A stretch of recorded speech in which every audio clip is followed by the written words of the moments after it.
I say and don't scream. I'm not going to rape you. Girl is 15 years old. He drags her to a nearby car park, forces her to strip, then, after repeated oral sex, proceeds to rape her twice. How is she? Pretty shaken. Her mum's with her. They're both in with Angie now. How long did the attack last in total? Over an hour. When he'd finished, he helped put my clothes back on me. He said, "What are you going to do when you get home?"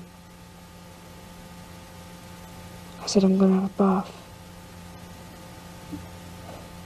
He said, "Yeah, you're going to wash every trace of me off you."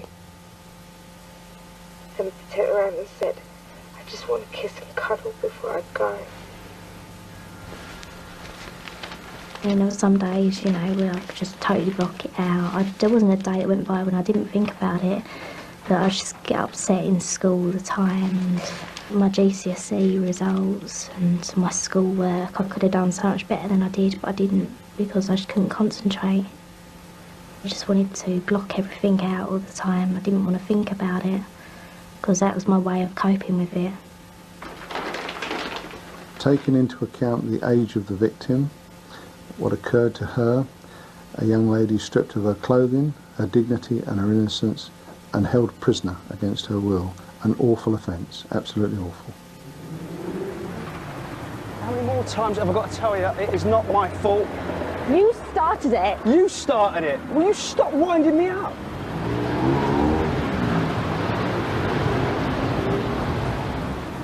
Brilliant. I fancy going to see that. No way. What? You heard? No way. What's up with you tonight? You, that's what.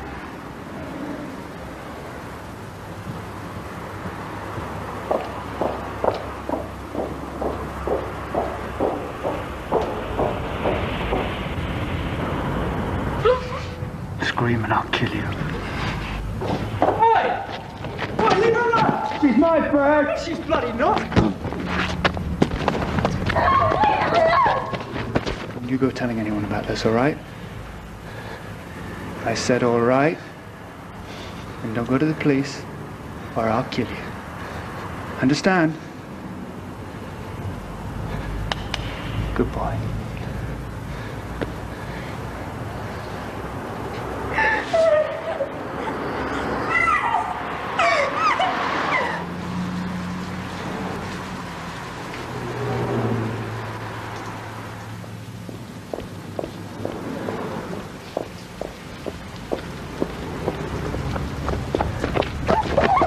Keep your eyes shut. I'm not gonna rape you. If you try to run, I'll kill you in one movement.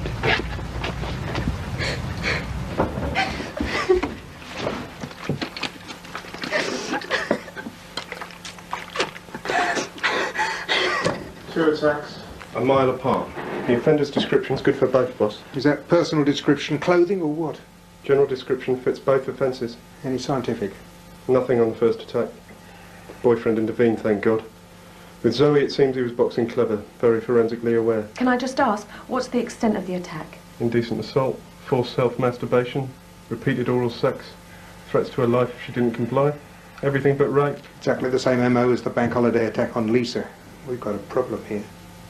I was convinced from the outset that one and the same man was responsible from his behaviour pattern with regards to the attacks themselves, the clothing worn.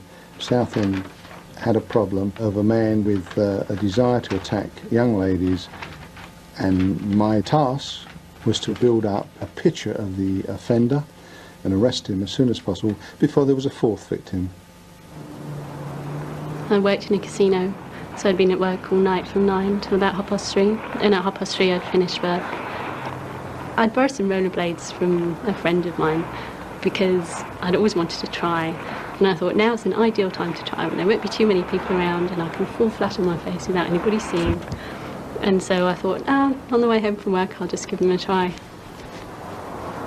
I had actually taken them with the intention of rollerblading all the way home, but soon realised that wasn't going to happen, so I had to take them off. I was walking along St John's Wood High Street and I heard someone kicking a bottle right behind me. So I actually turned round at this point to see who it was because it startled me. And there was a man behind me. But at that time there were other people around, so I didn't really give it a second thought. So I just carried on. When I'd walked a little way down the road, I thought I would just stop and check. It's not something I would normally do. It occurred to me that perhaps it would be wise just to look. So I stopped and turned round and scanned the whole road just to check whether he was still there and whether he was actually following me. And I couldn't see anybody. It was completely deserted, so I sort of felt a bit relieved and carried on. The next thing I knew was he grabbed me around the neck. Give us some money.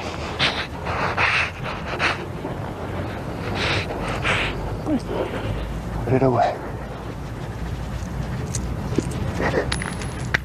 I think there was a point where I suddenly realised what was actually going to happen, and at that point I decided that it would be over quicker if I just went along with everything that he said without making him angry.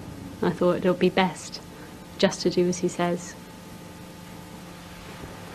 I let myself in, and my husband was asleep because he wasn't working that night, and I sat there for about 15 minutes, just sitting there thinking, turning things over in my head.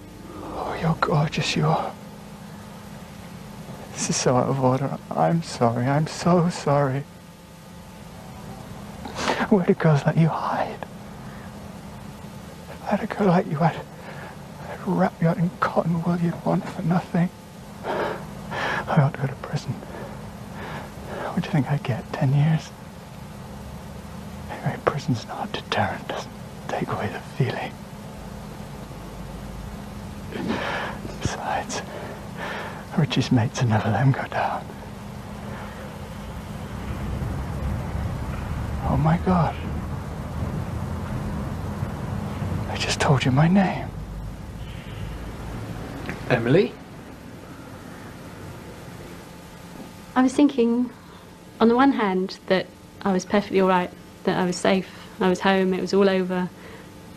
All I had to do was have a bath, get into bed, and never think about it ever again. It would all be over and done with. And on the other hand, I thought, if I do that, yes, I'll be all right, but then there'll be other women out there who won't be. And from that point of view, I really felt I had no choice, that I had a sort of a duty, if you like, to report it. 3 attacks in one night. This one's a sick bastard. Thank God for forensics. How's the offender profile going? The Met case is blended geography wide open, but Simon Reeves is working on it. Make sure he gives me an update, will you? There's something else. We know this man. I recognise his script. He uses very specific words. He's using the same phrases each time he attacks. Call me if you find anything. I think we should contact Dr. Travers on this one. Well, his psychiatric profile helped us before. Yeah, do it. We need all the help we can get. Good night. Well, I think from the moment that we had the link to St John's Wood, the complexion of the whole case changed quite dramatically. It was evident at that stage that we were dealing with someone who was not only a person who would commit offences in very short time, but would also travel quite extensively over really quite remarkably short periods of time. And on that basis, it became a very, very different inquiry. Because now we didn't have something relatively straightforward, for want of a better word. We had something that was quite complex.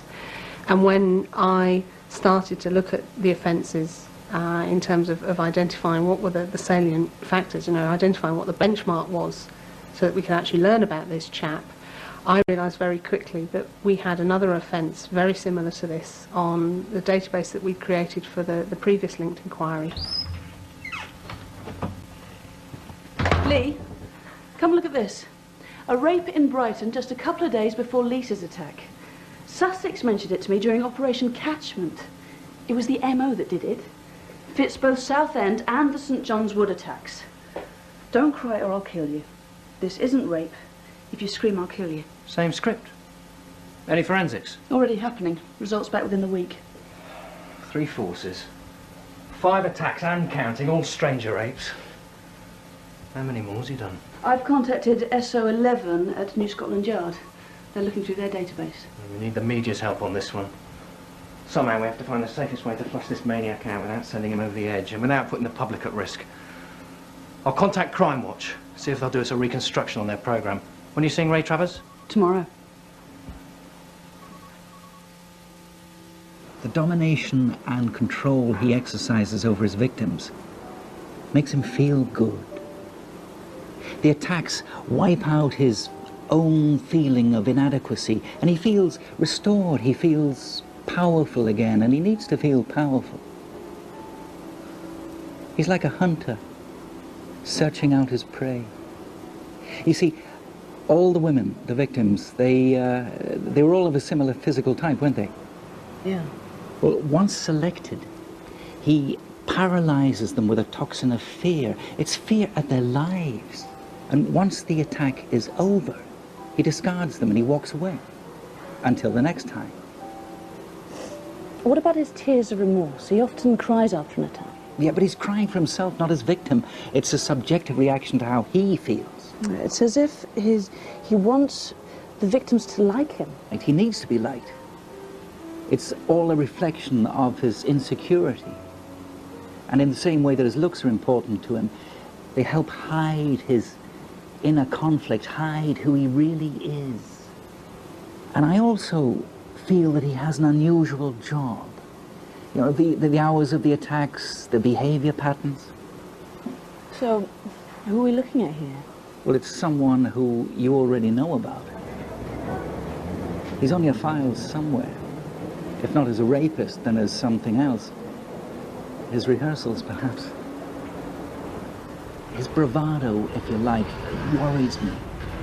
He's upping the ante every time he attacks.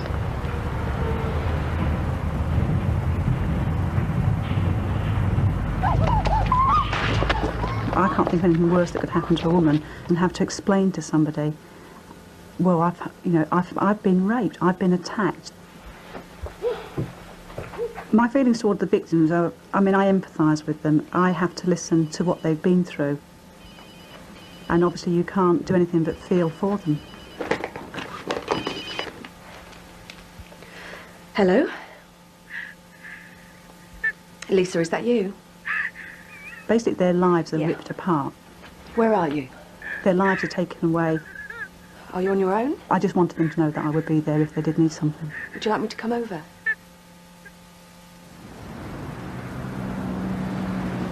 Do what I say, and don't scream. I'm not gonna rape you. You're gorgeous, you are. Scream and I'll kill you. Told you. I'm gonna rape you. Keep your eyes shut. If you try to run, I'll kill you in one movement. SO11 are certain. The last two attacks, when were they? 2 weeks ago. My God, he's live. You realise this changes everything. I'll get back to you. David Bright, please. We'll go and find him. Possible 12. Definite 5. North London and where? Yeah, I understand. So who's investigating them, Essex or the Met? Musical chairs. Will do. Martin? SO11 have discovered 5 more offences. Maybe more. Which really shifts things to the Met. Lee Weavers and Commander Tompkins want me to make contact with the new victims. Get hold of Angie for me, will you? When we caught this particular character, sooner or later we were going to get him, I needed those young ladies to be able to have confidence in me and the investigating team, to be able to walk into a witness box, because every investigation you prepare for a not guilty trial. I needed them to be strong and have the best support and give the evidence to a court of what had occurred to them. The victims of this particular investigation, they were of paramount importance. He asked me how old I was. I said it was none of his business. Then he leaned closer to me. Scared me even more. Then he said, "Turn round." Told me to shut my eyes. But I had to open my eyes to turn round. Annie, what happened when you opened your eyes? I saw the silhouette of a man. I think he was white. He had short hair. It was so dark. and the shadows made his eyes look like big black holes. Because I was involved with so many victims, I took a lot of statements from them. And from those descriptions, I mean, you instantly think, this is a monster, you know. Some of the ladies were saying he had huge, soft hands. He gripped me so hard, he was strong. So straight away you build up the picture of this huge monster prowling the streets, attacking women. Most of you know Detective Chief Superintendent Lee Weavers. Lee will be acting as my deputy on this operation. Detective Superintendent David Bright will be the Essex SIO. I'm Paddy Tompkins, and as of today, I will be in overall command of Operation Monarch. I'd also like to introduce Detective Inspector Rick Turner, who is the investigating officer in the St. John's Wood attack, and Detective Chief Inspector Alan Ladley, SIO for Sussex. Okay, let's get on. Public safety. We need to warn the public without frightening them. We also need their help in identifying the attacker. Someone close to him knows who he is, be it wives, girlfriends, family. At the same time, we don't want to escalate the offender's attacks. He's frighteningly prolific. 12 attacks that we know about, possibly more. The last thing we need is a murder on our hands. Lee, take us through the media strategy. Crimewatch will be the main focus of our appeal. It's the best forum with which to reach the most people. They'll also be releasing clips of the reconstruction to all media in time for our press launch, which will be December the 14th, a day before Crimewatch goes out. Both Ray Travis and myself agree that if cornered, this man may kill, if he hasn't already, sir. I mean, power and control over his victim seem to dominate his MO. At the moment, he seems able to negotiate his offences, but the fear we have is what happens when a victim resists. I mean, to state the obvious, we're dealing with a sophisticated psychopath. Sophisticated in what way? Well, from his behaviour pattern at the scene of the crime, he may have previous, but as yet there's nothing on database. But his method of attack is confident, it's well rehearsed. He's forensically aware, leaving the scene of the crime clean, which might indicate that he has prior sexual convictions. Geography? Well, hard to say with any degree of conviction, sir. I thought you were doing more work on that. Well, he seems to have strong connections in North London, Southend, Brighton. Well, that's not to say he lives there. He could be travelling to and fro, commuting. Simon, the necessary preparations for the public appeal involve sinking thousands of pounds into the area where we believe he's based.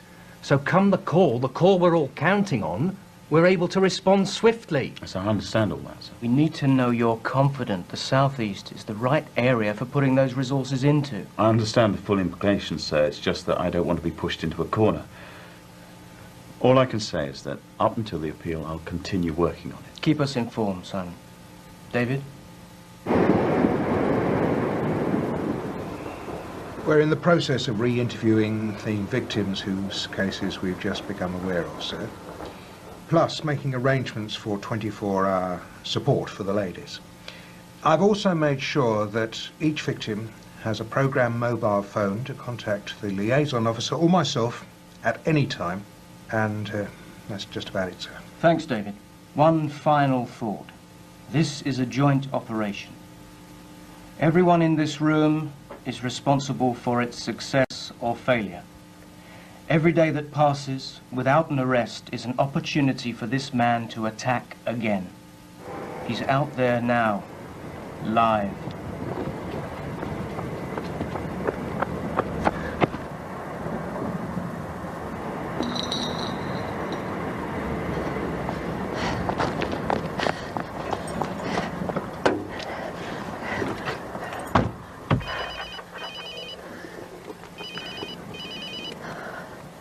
Hello?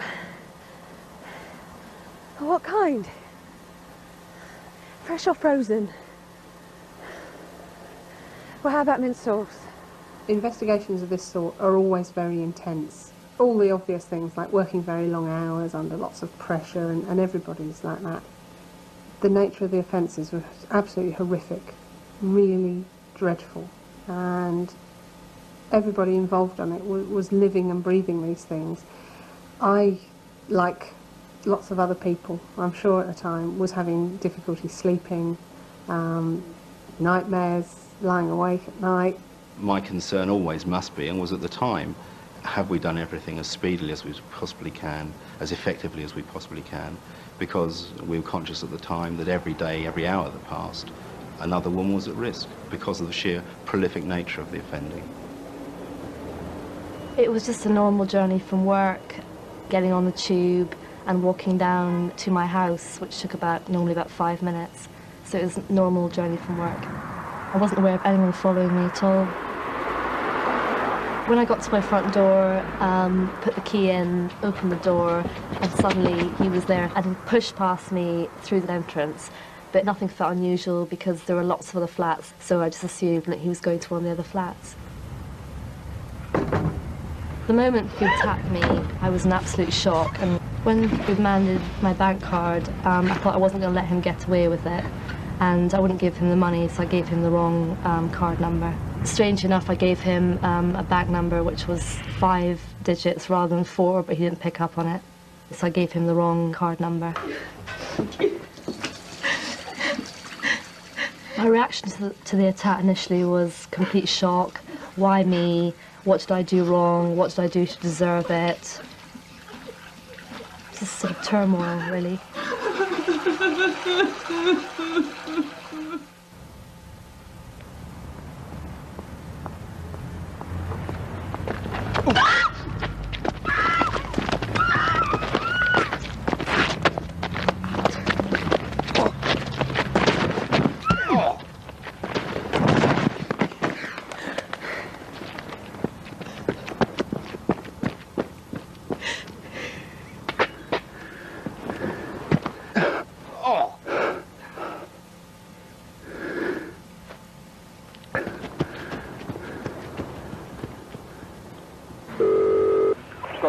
Police emergency. Hello there, I'm sorry to trouble you. I think I've just witnessed a bag snatch in London.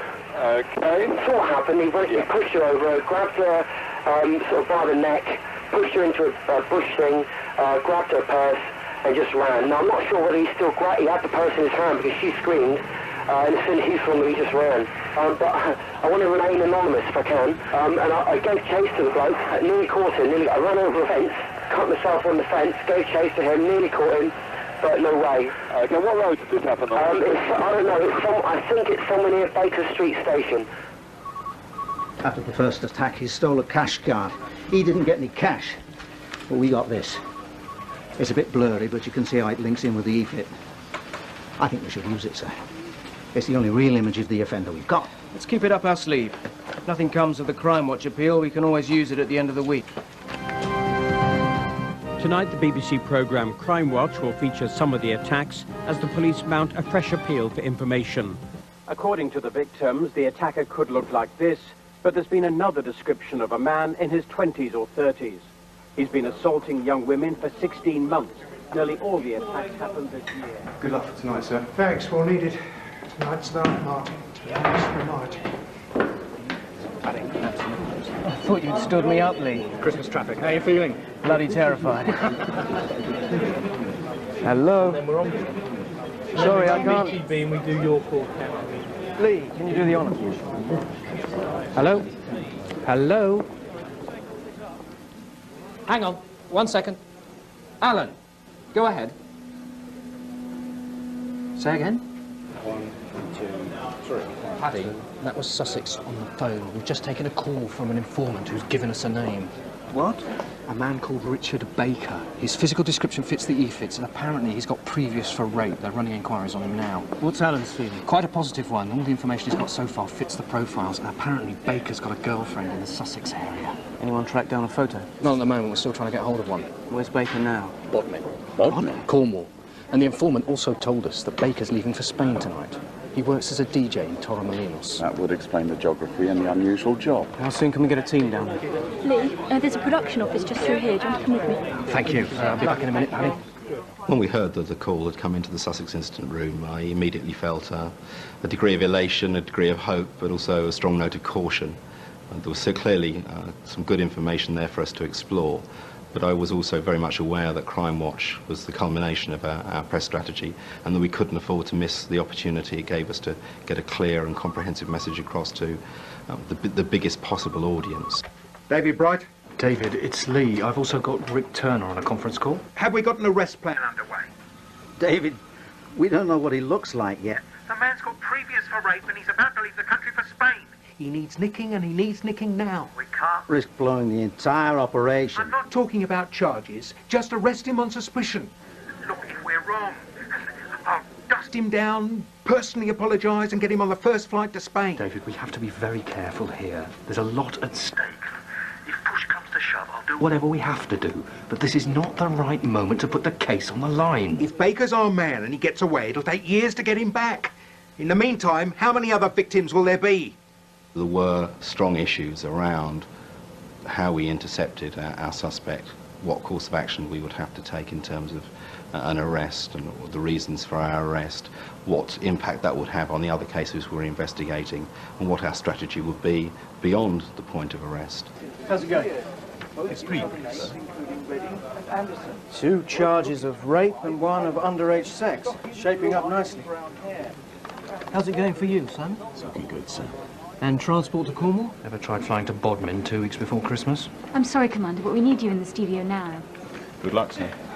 Cancel me out the BT. 8, 7, 6, 5, 4, 3, 2, 1, 0. One of the biggest police inquiries ever is now underway, involving 3 forces headed by a commander in the Met. It's reviewing dozens of offences committed in recent years, and so far at least 10 have been positively linked. They're rapes and other sexual crimes, and though there are differing descriptions, it's now highly possible one man has been responsible for a large number of stranger rapes in London and the south of England. And yes, you'll hear some of his... Oh, you're gorgeous, you are. A girl like you, I'd wrap you up in cotton wool, you'd want for nothing. I said, as you're walking away, don't turn around. And I just walked away. Paddy, these attacks are so prolific, there could be dozens of women who've been attacked and haven't reported it. That's right, Nick. I would urge any woman who feels that she may have been a victim of this man or an attempted attack by this man to come forward. This just came through. Baker was arrested in Spain for attempted rape and indecent assault, but the charges were dropped. Have we got anyone down in Bodmin yet? Couldn't fly there, but there's a team from Sussex and a team from the Met on their way. And local chaps are watching his house. Rick, it's Paddy Tompkins. What's the response like? We've got some good stuff coming in. Nothing definite, but a number of things looking hopeful. What's your feeling on this one? To make charges stick. For us to obtain DNA, he'd have to be arrested on a serious sexual offence. If we mess up, we'll be compromising all the other offences. That's a hell of a risk. That was December the 15th when I made the phone call to Crimewatch. Room for one more, mate? Yes, jump on. I'd seen the photo fit come up on the television. I realised that that was my brother Richard. The photo fit was so close, it couldn't have been anybody else. And I knew Richard's history, and I just knew for a fact that that it was him. And I was adamant that I was going to make the phone call to the Crimewatch programme, to the police, and I just wanted to make sure that he was caught before he went out of the country. He's what? What coach? He's sure about that, is he? OK, thanks. Let the SIOs know. That was Sussex. The informant reckons Baker's on a coach to Heathrow, boarded at Lostwithiel at 10:45. He slipped the net in Bodmin. Let's get this right. If we arrest him, we have to arrest him on something substantial, then we can get local custody.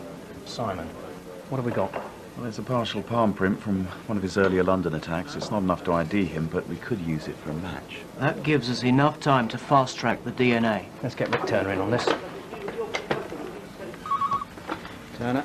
Rick, it's Lee Weavers. Rick. I want you to send 2 officers to Heathrow coach terminal and arrest Baker as he gets off the coach.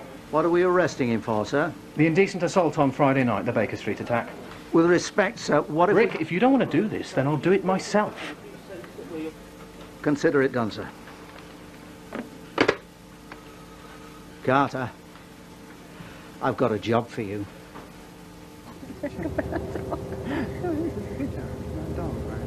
I didn't actually realise how much I would lose. I wanted him caught, most definitely, but I was also very upset. After all said and done, he is my blood brother, and we were very, very, very close, without any shadow of a doubt. And I lost all that.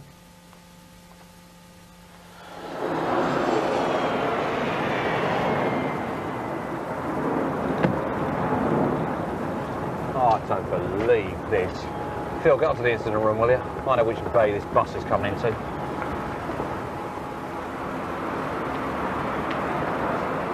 Steve! Number 13!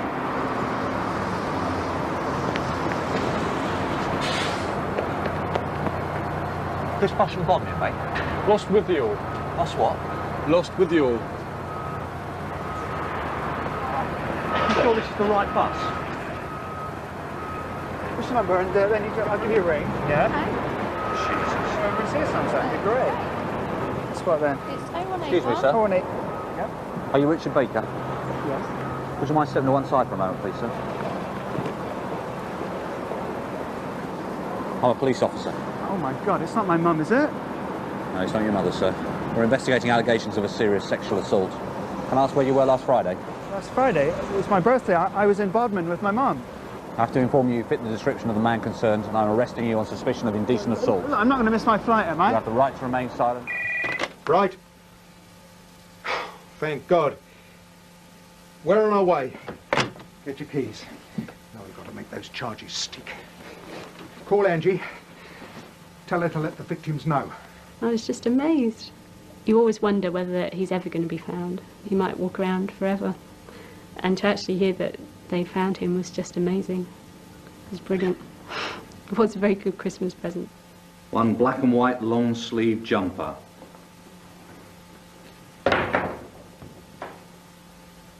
Basildon Hospital Pharmacy, Essex Health Authority, Friday the 11th December 1998. In Essex last Friday, were we, Richard?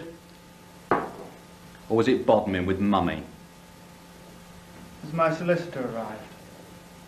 Also on the 12th of September, also in Southend, and an hour or so after the attack on Tina and her boyfriend, which we've already been through, you pounced on another girl. You grabbed her around the throat, threatened to kill her, and then dragged her down an alleyway. Was that you, Richard? No comment. You subjected her to a degrading sexual assault, forcing her against her will to have oral sex. Then you attempted to rape her. That was you, wasn't it? No comment. You're going to sit there and say no comment all day? Don't look at her. Look at me, Richard. I'm the one asking the questions. I have advised my client of his rights, Mr. Poole. He's perfectly entitled to remain silent, and that's what he intends to do. Richard, it's Christmas next week. Wouldn't it be nice to go back to these girls with some sort of a gift? Some sort of an explanation of why you did these things. They'd like that. They'd like me to be able to tell them he's admitted it. He's tried to explain it. He's sorry. But you're not sorry, are you? I remember being told that we've got him, you know, he's in.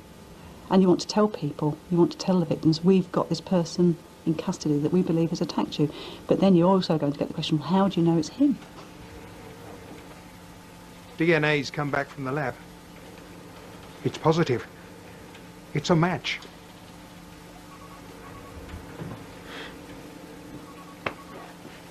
I was surprised when he embraced me, putting his hands around my waist. Remember this one, don't you, Richard? Because this is a particular attack. Spent an excessive amount of time with this victim, didn't you? You had a conversation with her, didn't you? She was a nice woman, wasn't she, Richard? She was nice because she spoke to you as a human being. And then, because you liked her, you actually told her your name. Didn't you? You told her your name. This victim was different. Wasn't she? Wasn't she, Richard? No comment. Richard, this is the start of the healing process. Not just for you, but for your victims. You're denying yourself that process, and denying your victims too. You owe them that, don't you? Can we take a break, please? Yeah, we can take a break, no problem with that.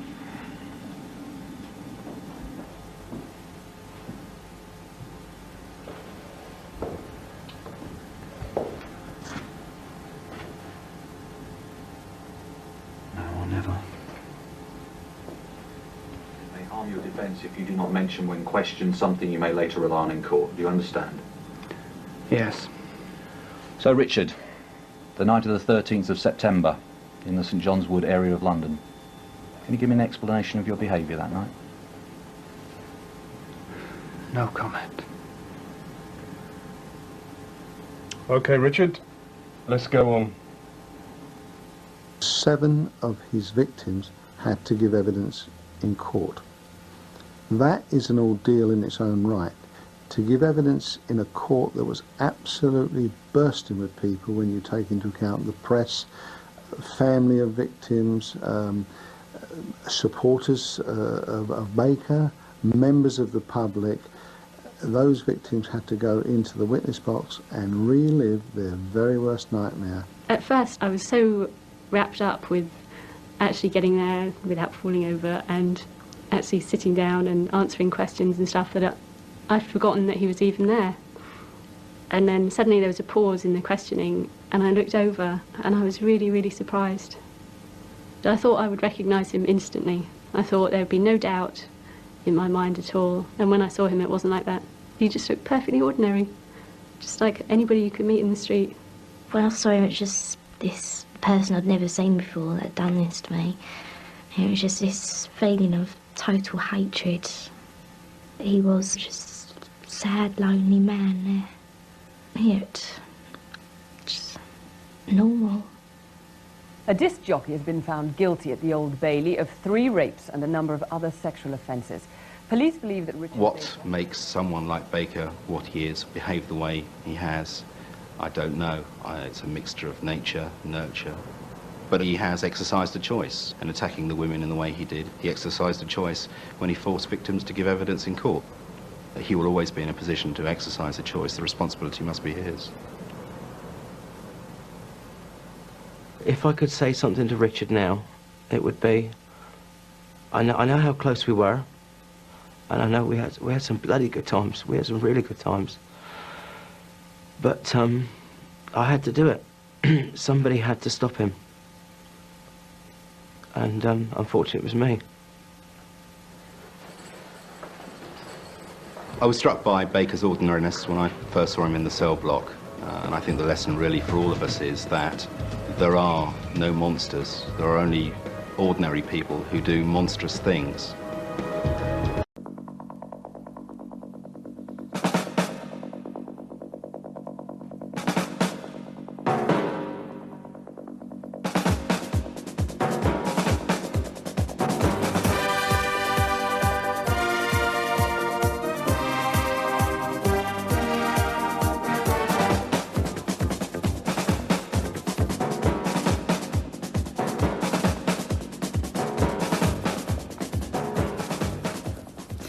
Welcome. In this month's programme, we need you to be a real-life armchair detective on some of Britain's most notorious crimes.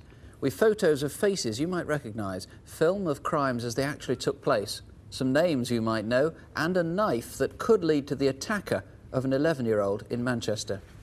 As always, the investigating officers and the BBC researchers are manning the phones, waiting to take your call if you think you can help with any of tonight's cases.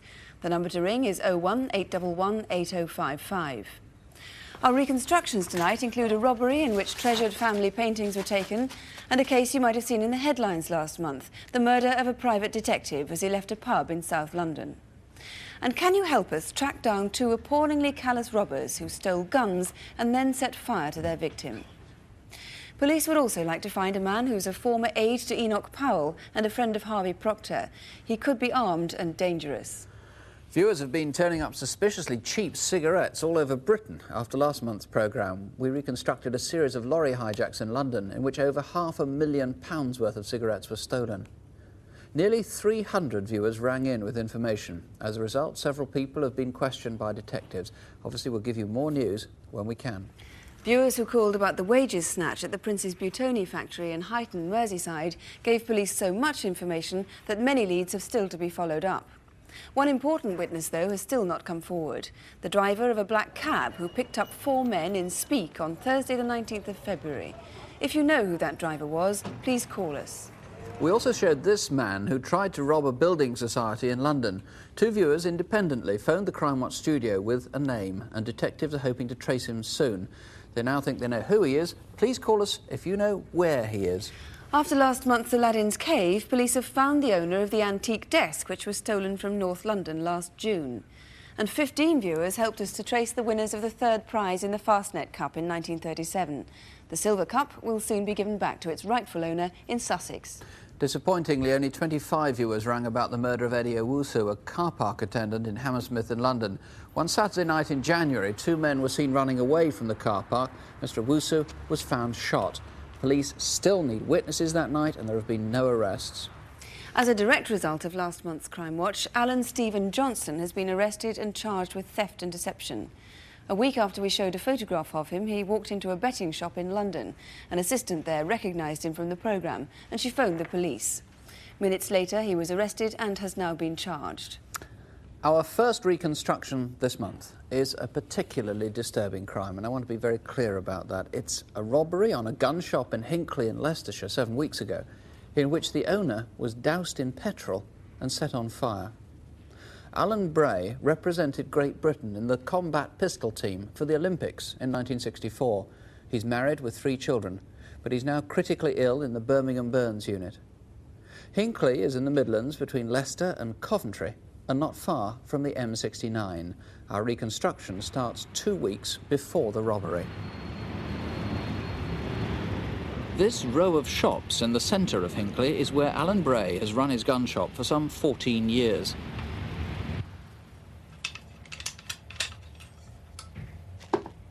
On 2 occasions before the robbery, 2 men were seen opposite the shop, seated in a car. The driver appeared to be making sketch drawings. A witness remembered them because of the unusual way they'd parked their white Fiesta car. Monday, the 9th of March, the day before the robbery, this woman saw 2 men approach the back of the gun shop.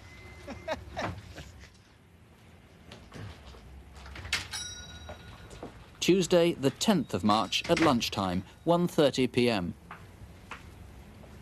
Yes? I want an egg on about 50 or 60 pounds. It's for shooting at Rushton. Is it for rabbits and pigeons? Yes. Yes. Try that.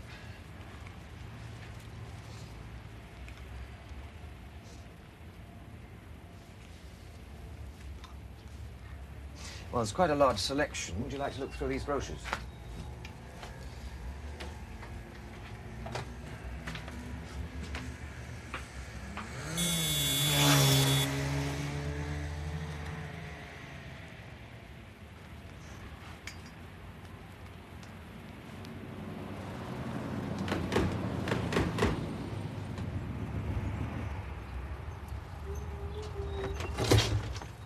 We're from the police, checking security.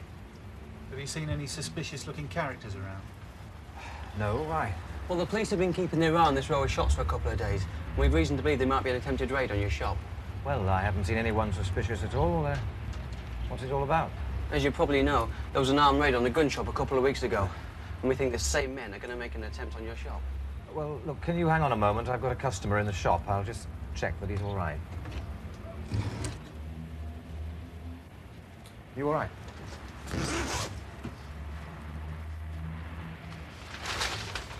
These are some plans of your shop. You take a look at these while I just get some photos out the car, OK? Just a minute. I'm sure you are who you say you are, but I think I ought just to check with the local police to make sure everything's in order. Routine security. That's fine. Here's a man you want to speak to. I'll get the photos out the car, OK?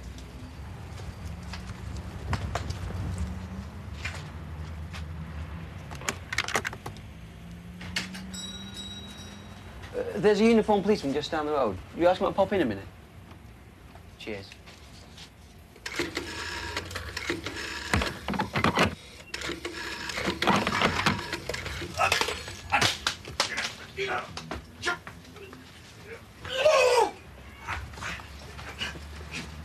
Get easy.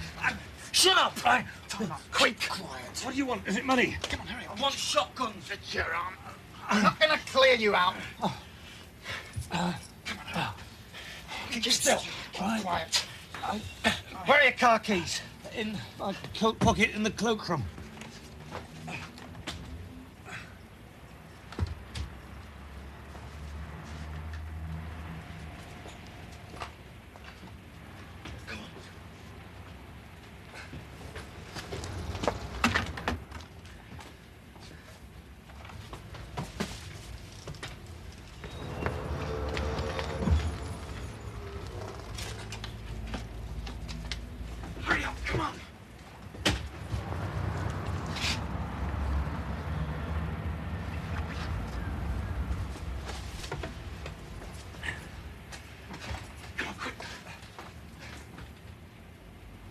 Do you want to come in? Won't be a second. There's a customer in the shop. You'd better be quiet. Have you got any alarm systems? It's sharks. Any hidden cameras? No, I haven't. Chuck some petrol on him. I'll ask you once again. Have you got any hidden cameras?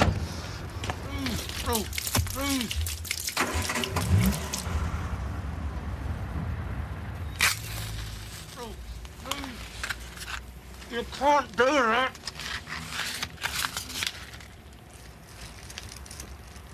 You should have told us more about the alarm.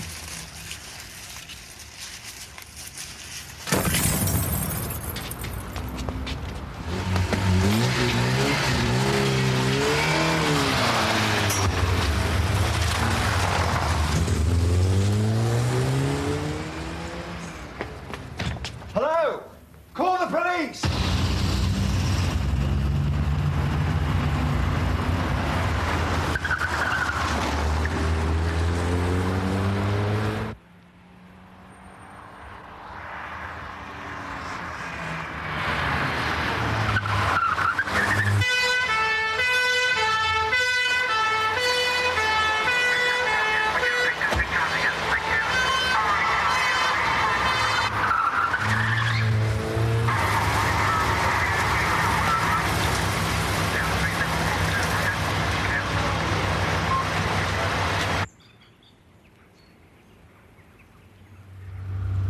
Three miles from the shop, two men were seen moving guns from one car into what was probably a white Ford Cortina.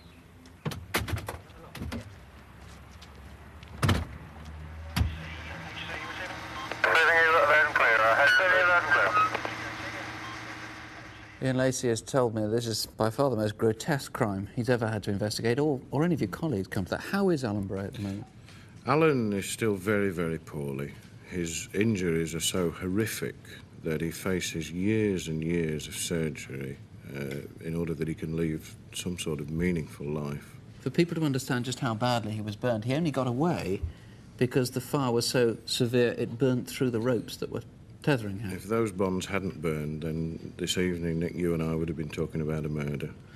The incredible thing, the truly incredible thing, if it isn't incredible enough that someone should do that to another human being, is it seems totally motiveless. They'd done the robbery, they got the guns. Why did they do it? Absolutely. You're saying what I've been saying to myself for weeks, that we just cannot find any reason why anybody would want to inflict that sort of injury on a fellow human being.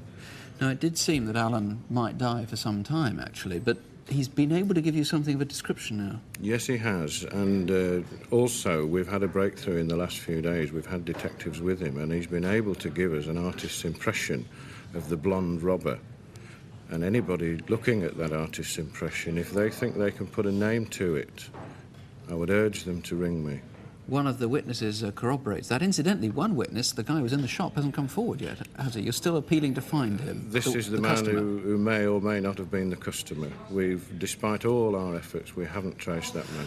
Now, they left behind a clue. We saw at the beginning of the reconstruction, there they were sketching away. They left some sketches there. Yes, they did. We were able to recover from the shop a sketch which is obviously taken from where the Fiesta was parked, at the back of Alan's shop. Now, this is what the back of the shop looks like, and the sketch is obviously taken from the same position. And whoever did it, he can draw perspective. Now, somebody might recognise something in that drawing there. There's a substantial reward, isn't there? £12,000. Yes, there is £12,000 on offer. We lost 29 firearms in total. Strangely enough, most of the villains that I've spoken to since this crime are so sickened and horrified as we are by it that the reward is almost incidental to them. But if I mean, you've brought a series of guns here which are very similar to those that are missing, if someone's in possession of one of these, they're going to be very reluctant to call in, aren't they? They get implicated themselves? If I could only get the message across to them that all I am interested in is finding the two men that set fire to Alan Bray, I'm not interested in how they came by weapons, where they think they came from. Anybody who can help in any way, I would urge them to please ring me. Ian Lacey, it may sound a cliche, but I'm sure the whole nation hopes you get your men tonight. If you can help in any way, please call us. Remember, this programme is live. You can speak to any one of the detectives behind me, or to a BBC researcher if you prefer. The number, 01811 8055, 01811 8055. If you prefer, you can call the incident room in Leicester, Leicester 482 400. That's 0533, the code for Leicester, 482 400. Well, now to the incident desk, where we invite the police to appeal to you directly. This month we have some clothing that may identify a murder victim, a penknife that could help trace a man who attacked an 11-year-old in Manchester, and a video which shows a raid taking place on a Surrey petrol station. Here are Superintendent David Hatcher and Constable Helen Phelps. First, we need your help to identify a murder victim. Just yesterday morning, a young woman's body was found near Boxley Village, outside Maidstone. She'd been strangled. Her body was wrapped in these night dresses. They both have writing on. One says, "Give us a kiss at bedtime," and the other has this bear motif with the words, "I can see you." And there's a jacket which was probably hers. It's grey, white and maroon. The woman was about 30, 5'1" and slim. She had black hennaed hair and there's a burn scar on her right upper arm. She also had a deformed left foot. Someone must know who she is. Ring us now. Today there have been dramatic new developments into the murder of 26-year-old Shaney Warren, who was found in Taplow Lake in Buckinghamshire on Easter Saturday. Shaney lived in Stoke Poges, only 4 miles from where she was found dead. At 6 p.m. on Good Friday, she finished mowing her lawn and was seen loading the cuttings into her black Vauxhall Cavalier. It's thought she may have intended taking them to her parents' home in Gerrard's Cross, 2 miles away. But her body was found here. Today, a new witness has come forward who says that at 6:15 p.m. he saw a black car broken down on the A4 just outside Maidenhead and only half a mile from Taplow Lake. He noticed 3 men and a young woman peering under the bonnet. Could that have been Shaney? And who are the 3 men? We've also just learned that at 11:30 that night, a light blue Metro was seen parked in the lay-by at Taplow Lake. 2 hours later, Shaney's black Cavalier was seen parked in the same lay-by. The light blue Metro had gone, and so had the keys to Shaney's car. And it's now known that Shaney's brown leather purse is missing. It's an oval shape with 2 zips. If you can help with any of these leads, ring us now. Next, we'd like you to take a look at 2 men who've robbed in the south, but may well come from the north. Here they are on February the 17th this year, robbing a petrol station at Blindley Heath, Surrey. They got away with £193, some cigarettes and lighters. We think they are also responsible for other armed robberies in Surrey and Sussex this year. The first man is described as 40 to 45, 5'10", with a beer belly. The second man may be Mediterranean or Asian, about 25, slim and nearly 6 foot tall. One of their victims said they spoke with northern accents, and people who think they met them in pubs in Surrey remember them saying they worked as crane erectors. Ring us now if you recognise them. Next, we need to find a man who attacked an 11-year-old girl in Manchester last month. Millgate Fields is an open area in the Didsbury suburb to the southwest of the city. On the 25th of March, 2 girls were out walking there when they were confronted by a man who threatened them with a knife. They've helped us to compile this video fit of him. He's about 18, 5 foot 10 inches and slim.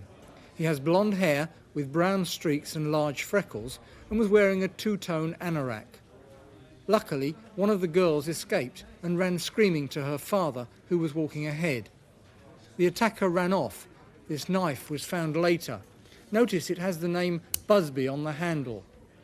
Look at his face again and ring us now if you know who he is. These beautiful ball gowns were photographed at the NSPCC dress show in the Savoy Hotel earlier this month. They were designed by Annalisa Sharp. But on Tuesday the 14th of April, the evening after the fashion show, thieves broke into her studio in Holland Road, West London, and stole 12 dresses from her treasured collection. Annalise's workroom was completely ransacked. The thieves also took 2 portfolios containing her life's work in fashion design. These dresses are almost identical to 3 of those stolen, except one like this had a lurex bodice, and an identical design to this was a much paler pink. The stolen dresses are worth about £400 each, and they all have this label in the back. Detectives believe that the dresses may have been stolen to be copied, but someone must know where they are. If you've seen them, call us now. The number to call if you can help is 01811 8055, 01811 8055.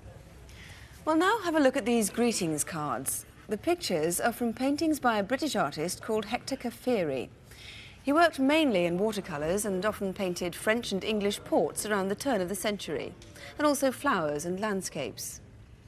Lately, his pictures have enjoyed something of a revival, fetching up to £17,000. Some of the original paintings have been passed down to the artist's grandson, who lives with his wife in Watford, Hertfordshire. Last month, his entire collection was stolen. It's worth about £50,000. At the request of the couple, we've changed their name for our reconstruction, which begins 4 days before the robbery on Saturday, the 28th of February, in Bedford. That Saturday, GB Auctions in Bedford were holding their usual weekend car and van sale. Hundreds of prospective buyers had gathered to bid for any likely-looking bargains coming under the auctioneer's hammer. Lot 21 was an ex-British Telecom van. Registration number FFL 917W. According to normal practice, it had been stripped of its Telecom logos.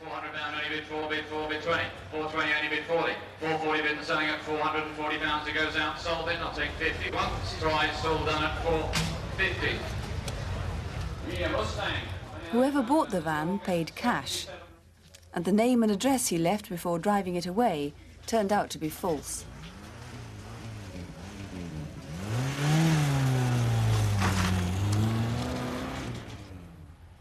Four days later, and 40 miles away, in the Cassiaberry Park estate in Watford, police believe it was the same van, now with full Telecom livery restored, which pulled into a small cul-de-sac. Mrs. Walker didn't see the van. She was on the phone to her daughter at the time. Oh, green. Oh, Daddy likes that. No, I can't tell him. He's off golfing. Oh, all right, darling. Yes, you're always in such a rush. Right, bye. A neighbour then saw what she took to be two Telecom engineers at work by a telegraph pole. Moments later, the van reversed into Mrs. Walker's drive.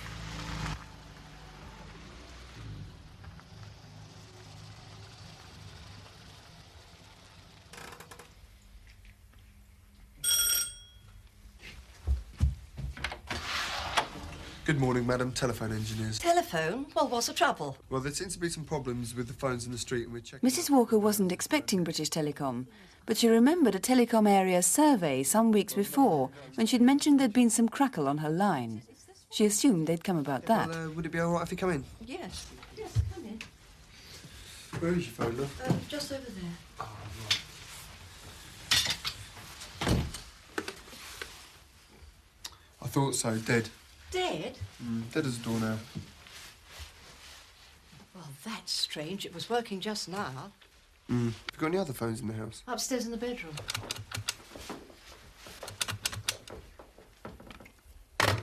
Yes, it's dead. Yeah, have you got a ladder, love? Yes, there's one in the garage. The men and their van seemed credible, but Mrs. Walker was beginning to have her doubts. Well, I'm afraid we're going to have a look in the loft. Is that really necessary?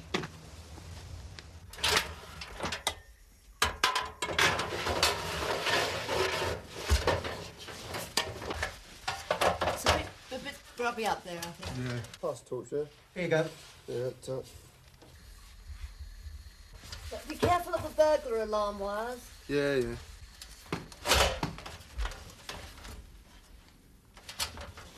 Also, the wires up there are totally frozen up. We're going to need a blow heater or a hairdryer. Have you got Frozen one? up? Come on, there's one in the van. Yeah. Be back in a minute, all right? Now Mrs. Walker was really worried. Her first thought was to hide her jewellery.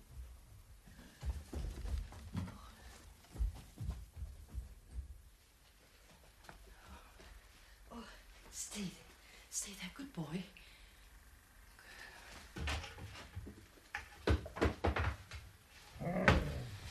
Oh, my God. Right. Me and him have only got 6 months to live. Yeah, and we're gonna live it up. So do as we say. Yes. So you come here. Okay, move.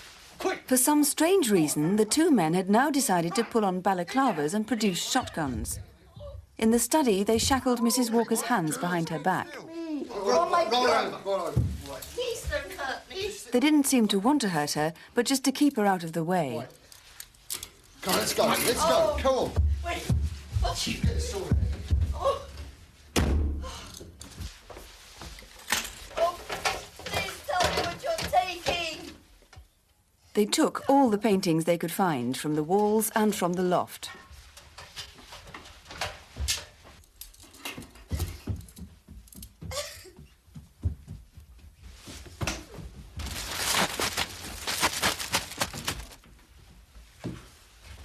Listen, love, you're a nice lady, right? When's your husband coming home? I don't know. You don't know. Anyway, here's a key, okay?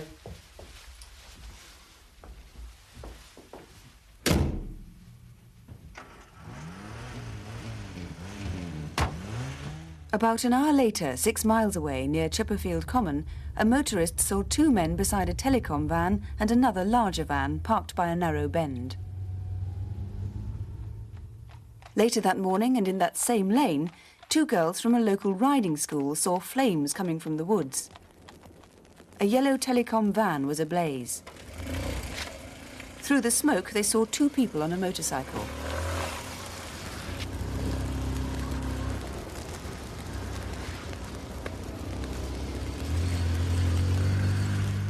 They watched them ride off in the direction of Chipperfield village.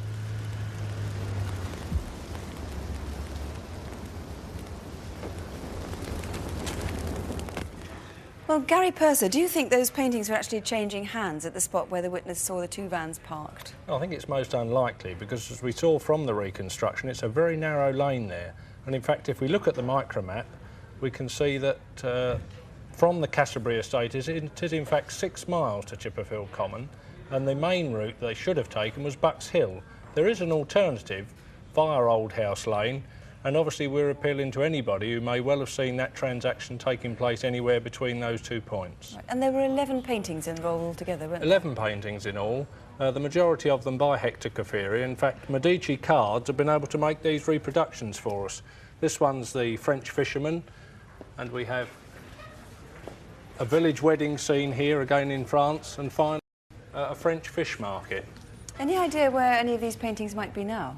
Well, they're very popular at the moment, and in fact there is a market for them in Holland.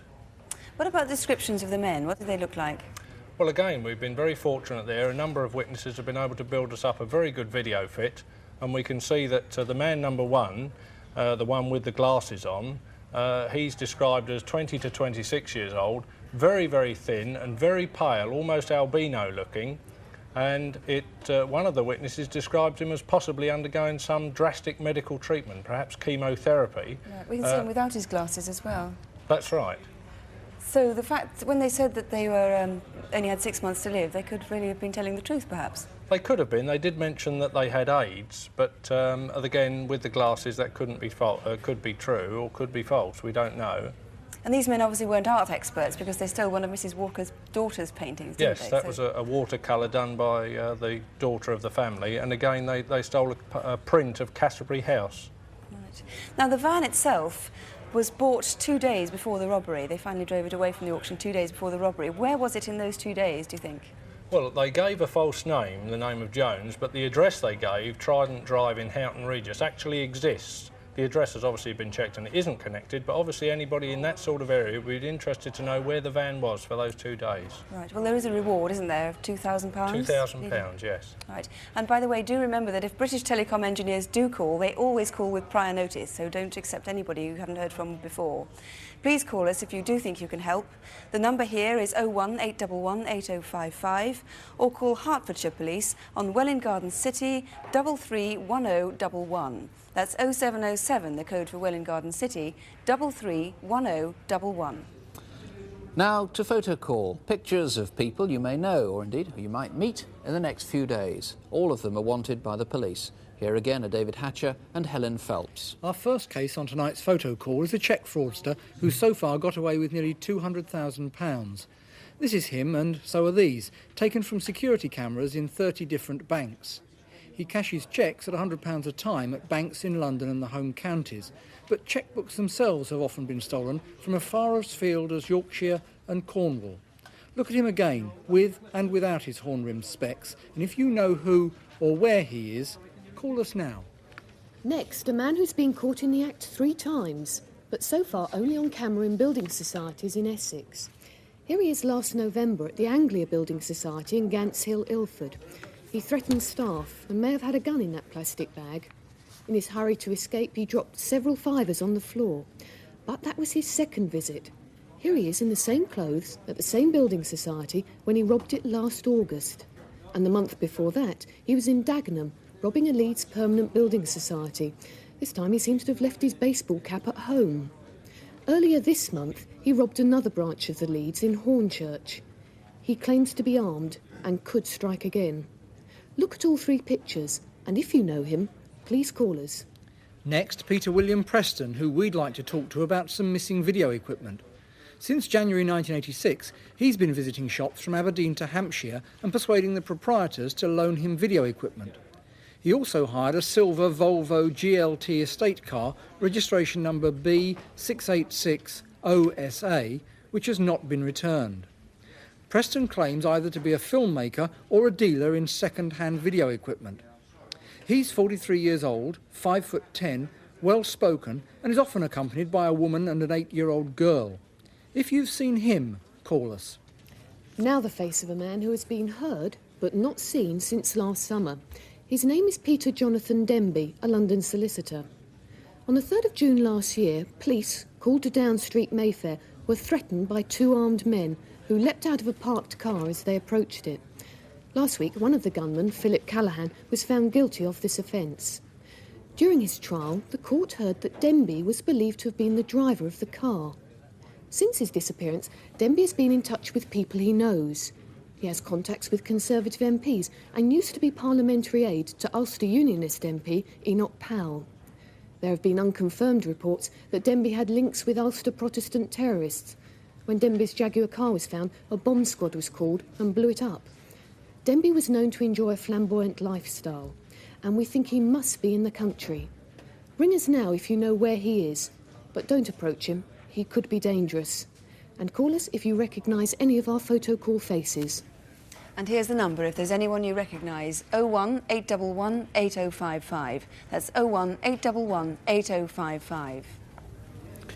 It's just over 6 weeks now since a private detective called Daniel Morgan was found dead in a car park of a pub in South London.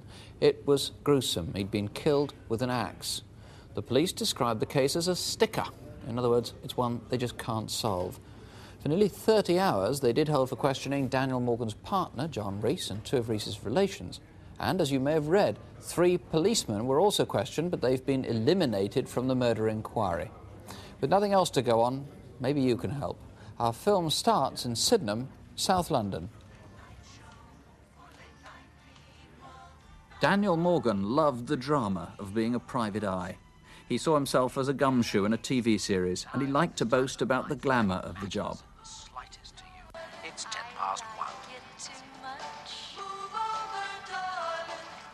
Collecting bad debts or seeking evidence of a divorce case. But it did involve a lot of cloak and dagger work, and it could have made him many enemies.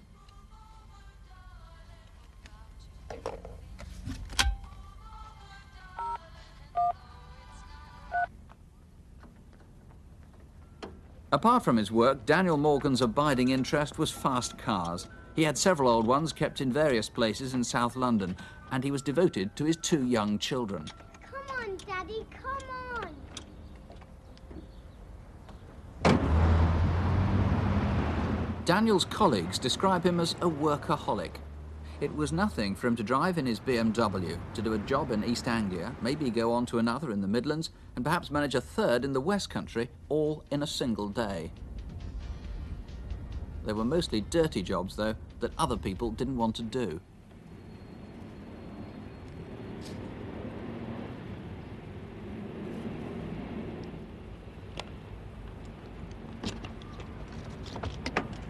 He specialised in what are known as motor snatchbacks, repossessing cars for which finance payments hadn't been maintained.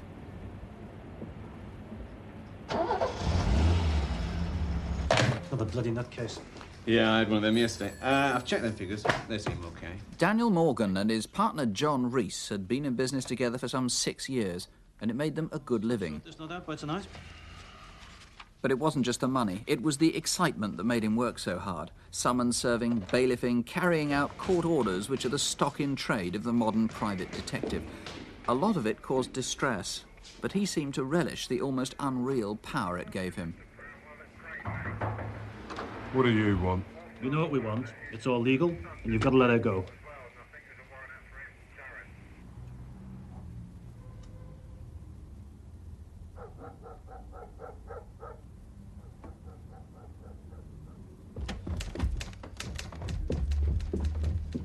On the day before he died, Daniel left his office in High Street, Thornton Heath, at about 5 o'clock.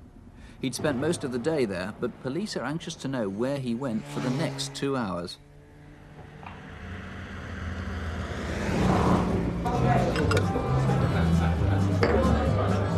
Listen, okay, lads, listen. What are you having anyway? Is it? By 8 that Monday evening, he was drinking in the Golden Lion pub in Sydenham with his partner, Jonathan Rees, and 4 other men. Large brandy and soda, a couple of pints of bitter, and white wine, they said, that one yourself. Next day, Tuesday, he and a colleague came back to the office at around 4:30 after spending the day in Slough. They were in buoyant mood when they went in to see one of their staff. Traffic on the bloody motorway, what do you think? Anyway, I've got 16 warrants and some off for tomorrow. Good. I've got some money there. £70, £1,100. Okay? Right. At about 5:30, after making a few phone calls and with all the money in his pocket, Daniel left the office. He and John Rees had arranged to meet a contact later that evening, again in the Golden Lion. I'm off now, John. See you in the pub at 7:30. Okay? Yeah, okay, see you there.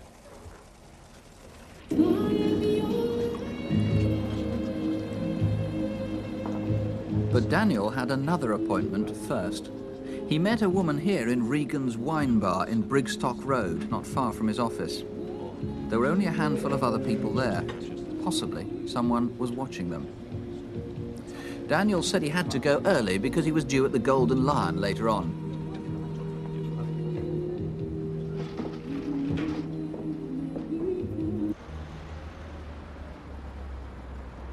The couple left the wine bar shortly after 7. Was he perhaps followed from here?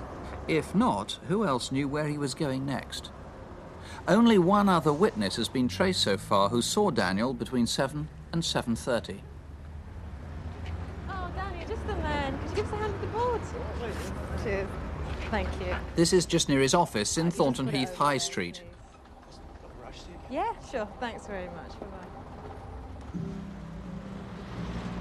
John Rees had already parked his car at the front of the pub. Daniel Morgan put his car at the back. The man they were supposed to meet didn't turn up, and the two of them drank alone. One witness remembers two people of Mediterranean appearance looking intently through the window. There weren't many other drinkers in the saloon bar, though there was a ladies' darts team in the back room. Were you there that night? Yeah. The barmaid at the Golden Lion remembers Daniel buying his last round. Here we go, lad. Give us a white wine and soda, brandy and coke, and a couple of packs of crisps, yeah?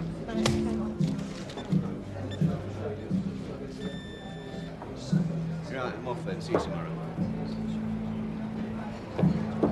John Rees told the police he left to go to his car at the front of the pub at about 9 p.m. He assumed Daniel was headed for the rear car park.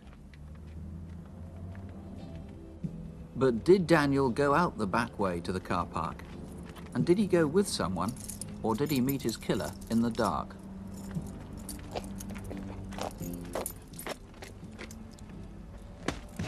Close to his car, someone struck him from behind and then hit him 3 more times. Lying next to Daniel Morgan's body were the 2 packets of crisps, which police think were for his children. Douglas Campbell is looking for anyone who was in the Golden Lion in Sydenham Road on that evening, but you're also trying to find who sold this axe. Now, this actually isn't the murder weapon. Now, that is a replica we bought, but it's identical to the murder weapon. And it has this orange wax in the top here. It's Chinese. It's a Chinese axe. They're imported into this country in the thousands, but what is more significant is the way it's taped.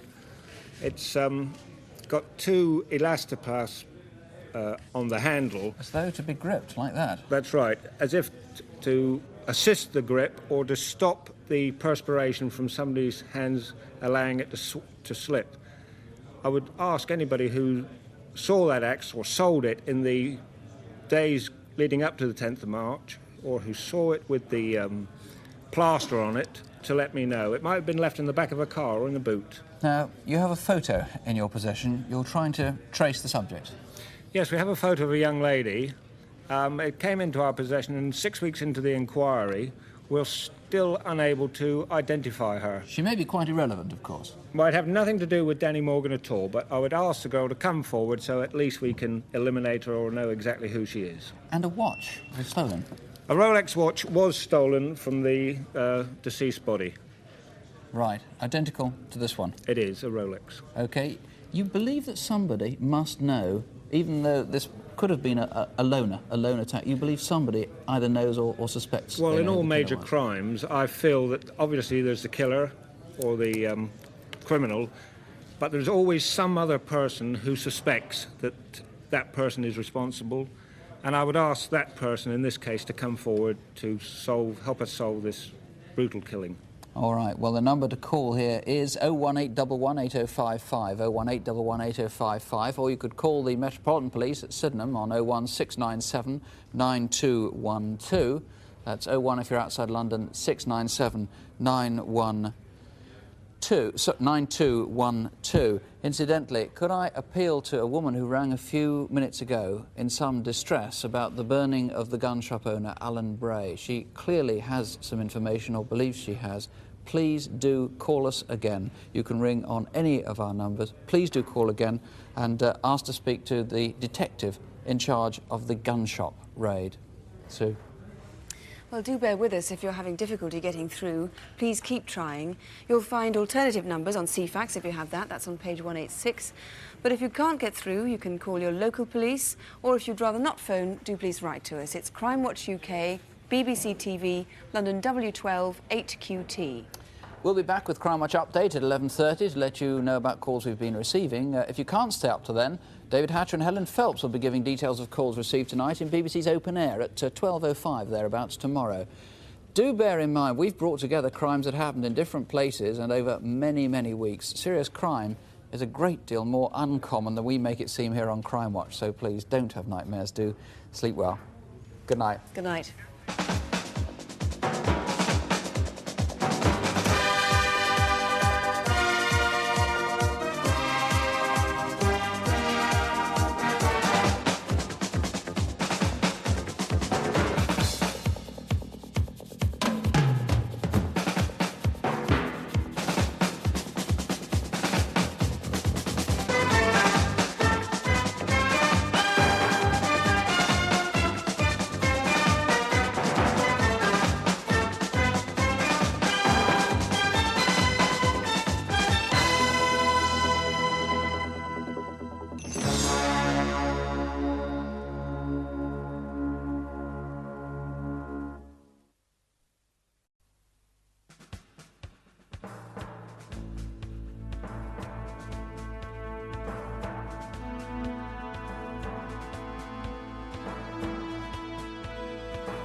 Since Crimewatch UK began, there have been some remarkable ways in which viewers have helped solve serious crimes.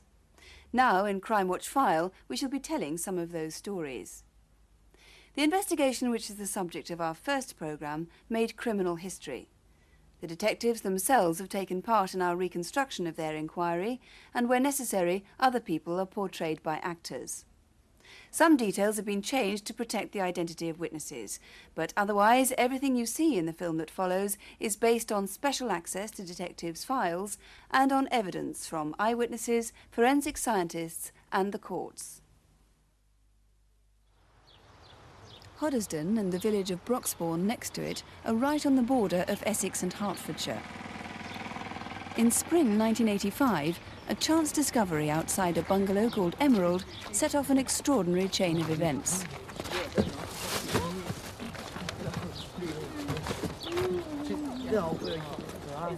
One of the schoolboys who made the discovery has since been identified only as Witness A.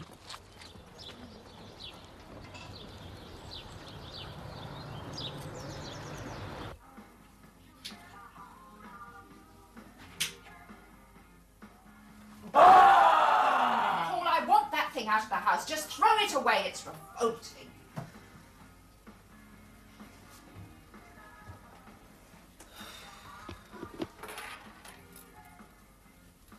As soon as I opened it, I could see the way it was laid out, by the firing pin mainly. On night exercises, we used tripwire alarms to let off 12-bore blanks. They worked more or less on the same principle. The electronics were exactly the same as my radio-controlled car. I knew Mum and Dad wouldn't believe me. I think it was mainly because I didn't understand how it worked. I started taking it apart, but I could never get it to work, so it never got put back together, and bits were gradually thrown away.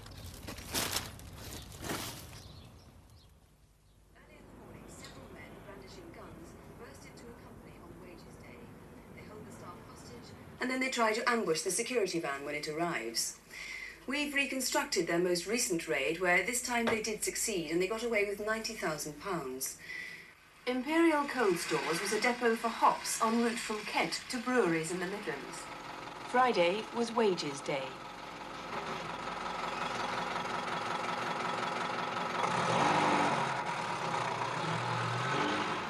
Do you know what this is? It's a remote control unit. And it works this. At the touch of a button, it goes off.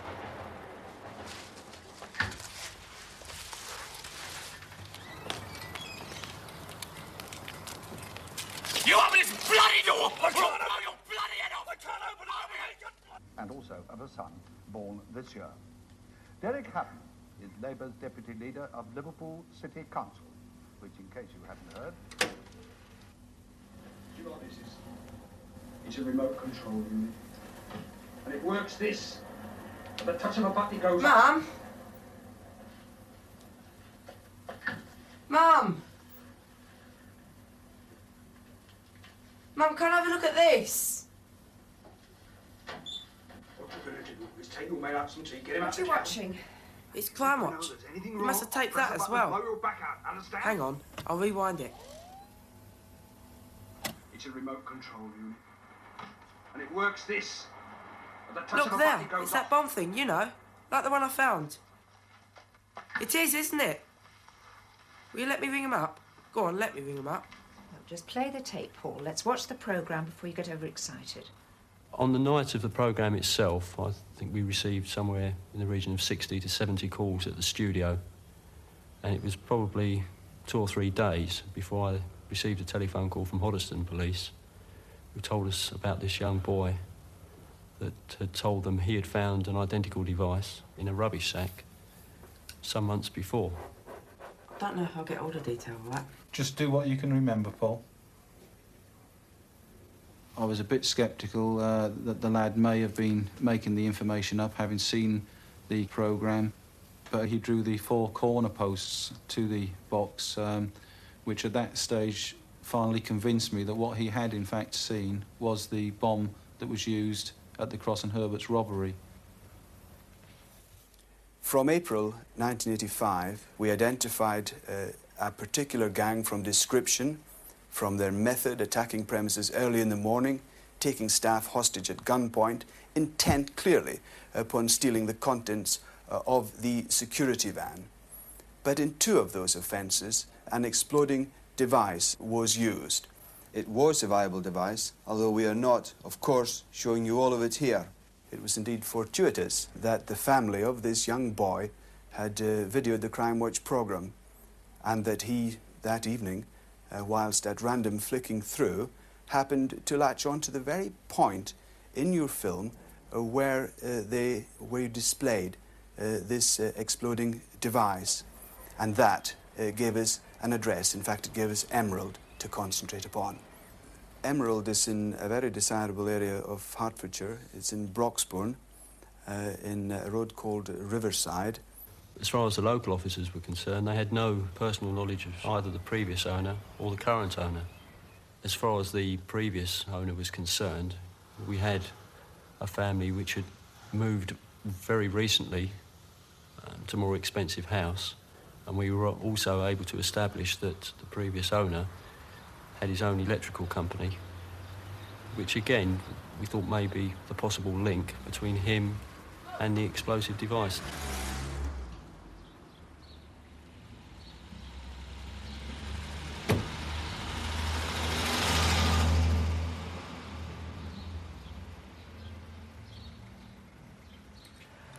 We decided to come down, sit outside early in the morning and note the comings and goings from the premises, in the hope that by doing that we may be able to find some association with him and people that possibly known to us as being involved in robberies in some way. And I was certainly convinced that we were on the right track, and it was just a case of sticking with it.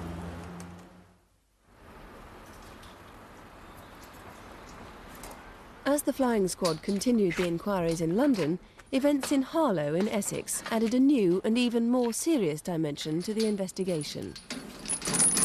Good night. Good night, guys. See you in the morning.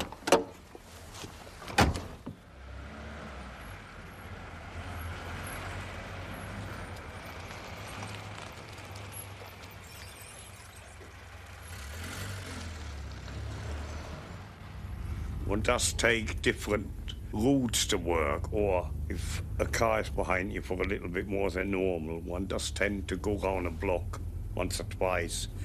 When one does see robberies on television, it does tend to make you a little bit more cautious.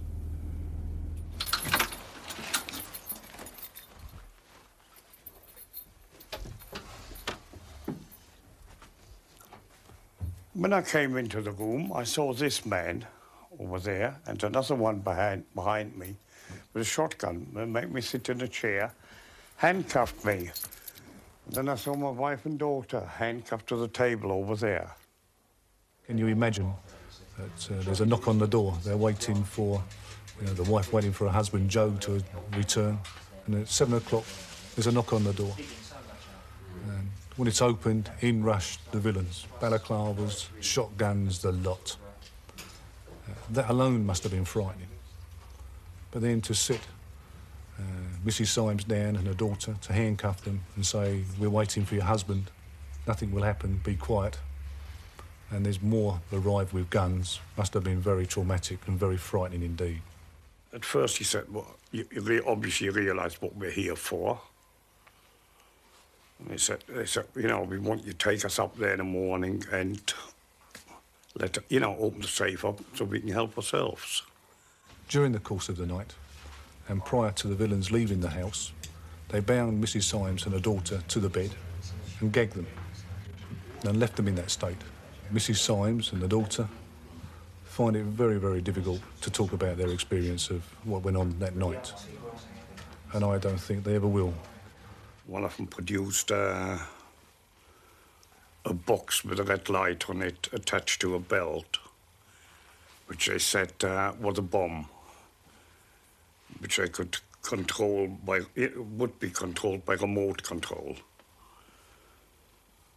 And they suggested in the morning, you would stick it under the seat of your car, and if I did not do anything they wanted, you know, they'd detonate it. A few minutes to 6 o'clock, Bill Borman arrived, and he had Steve Perry with him, another chap. They got out their car, he locked his car, and I got out of mine. Said, morning, and I locked the outer gate. They then instructed Joe to open up the inner doors, and it was from the strong room that some £500,000 was stolen. They just raced in there, and after about 9-10 minutes at the most, one of them shouted, "This is it, lads," and they picked up what they had, locked us in the safe, and went. As far as I know, this was the biggest robbery Essex had had, and it's unfortunate to say, even taking into account all the hard work that had been done, we were getting nowhere. I was seconded out to Essex for almost a week, because obviously there were certain aspects of that robbery which were very, very similar to the 4 we had already linked. On this occasion, a depot was robbed. The device that was used was a mock-up device, and what struck us was that perhaps the gang had seen the Crimewatch programme and, in fact, involved in copycat tactics. I personally, at that time, wasn't convinced it was connected with the robberies we were already dealing with. I was always aware that that offence had been committed, but there seemed to have been a lot more planning. And it seemed very strange to me that a team that had been using a viable device on the robberies would then switch to a dummy device. So, uncertain whether the Armour Guard robbery was by the same gang, detectives continued occasional observation on both the previous and the current occupants of Emerald. As you can see from the location of Emerald, it made it very difficult for us to actually sit down here and watch anything for a long period of time. It's a private road, cul-de-sac, so all we really had to rely on was the occasional drive-through and drive back again. And in fact, it was on one of these drive-throughs early one morning on the way to work that there were 3 vehicles seen on the driveway: a Porsche, an Audi GT and a Nissan Sunny Estate. Checks on that vehicle revealed that it belonged to a Dolly Ince, who we knew was married to George Ince, a man known to us as having a conviction for a serious armed robbery. Dolly Ince previously was Dolly Cray and married to Charles Cray, the brother of the Cray twins. George Ince, in 1973, was convicted of armed robbery at the Old Bailey. George Ince left for his wedding from Wormwood Scrubs prison, where he's in the 4th year of a 15-year sentence for a bullion robbery. It's a crime his supporters say he didn't commit, but today there were no demonstrations. The 2 prison officers escorting the groom wore civilian clothes, and a raincoat, clearly unnecessary on a hot, fine day, hid the handcuffs which held Mr. Ince captive. The bride had arrived a few minutes before. It was her evidence about their love affair which cleared George Ince of killing a Mrs. Muriel Patience in what became known as the Barn murder case, before he was convicted in another case for robbery. The apparent link between George Ince and the people now living at Emerald suggested the detective's first hunch had been wrong. The new residents suddenly began to look far more interesting to police than the previous ones. Our discovery on the 4th of February of that year changed the direction of our inquiry, inasmuch that we were able completely to clear the previous occupant of the property. He comes out of our inquiry whiter than white. If ever he wants a reference, he can come to me and get the flying squad seal of approval. And we were then looked much, much more closely at the new occupant, David Croak.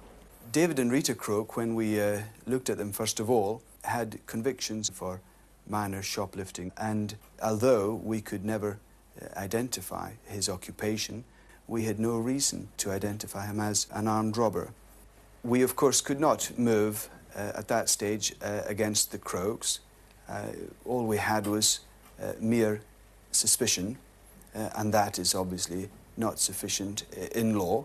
All we would do is alert people that we are maintaining an interest in them, and our inquiries moved to a closer surveillance.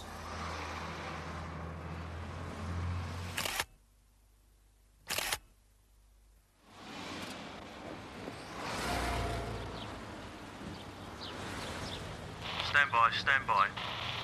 Green car, possibly a Golf, left out of Riverside towards the car park.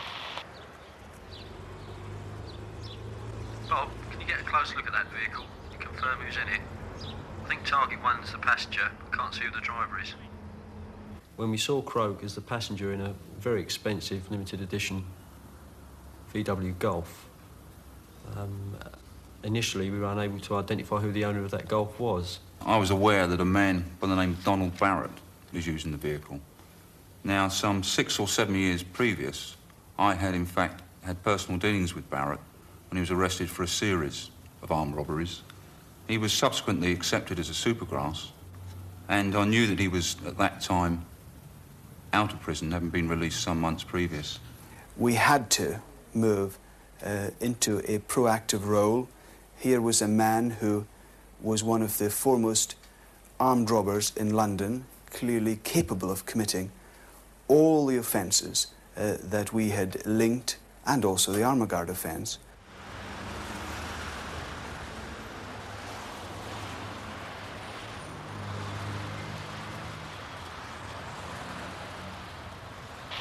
Target vehicle is past the dog's home, and it's a stop.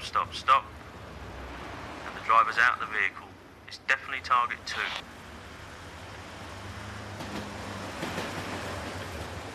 He's wearing a light shirt, dark tie, and jeans. He's back to the vehicle, and it's an off.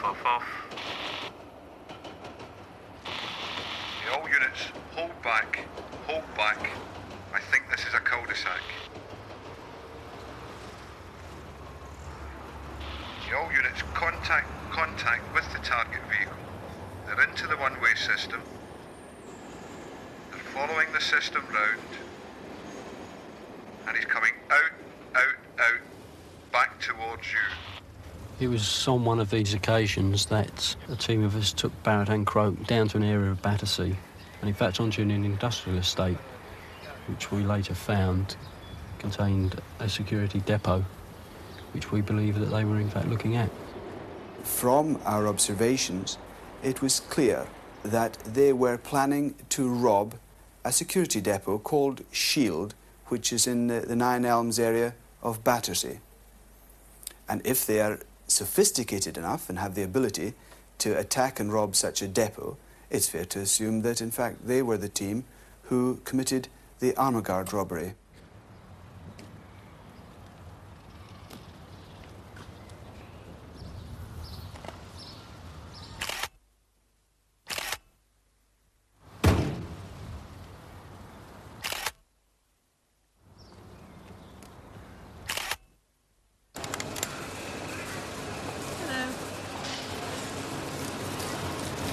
Travelling to Faro today, are you? You're travelling to Faro today? Yes, OK. I'd like to put your bags on the scales. As Barrett flew out of the country on holiday, detectives were still preparing for a robbery any day on the depot at Battersea. Hello.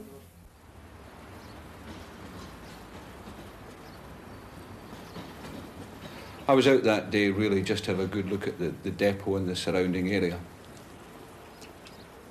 And I recognised the red Golf as being a vehicle registered to what I thought was an associate of David Croak. And it struck me at the time that perhaps this team of robbers had actually someone working in Shield. Our concentration on Emerald has now yielded David Croak, Donald Barrett, and then yielded for us Alan Turner. Interesting chap, Al Turner, because we identified that he lived in Clacton, visited Emerald, and turned up at the depot at Battersea, clearly employed at that establishment. It was clear that they had an inside agent at that depot.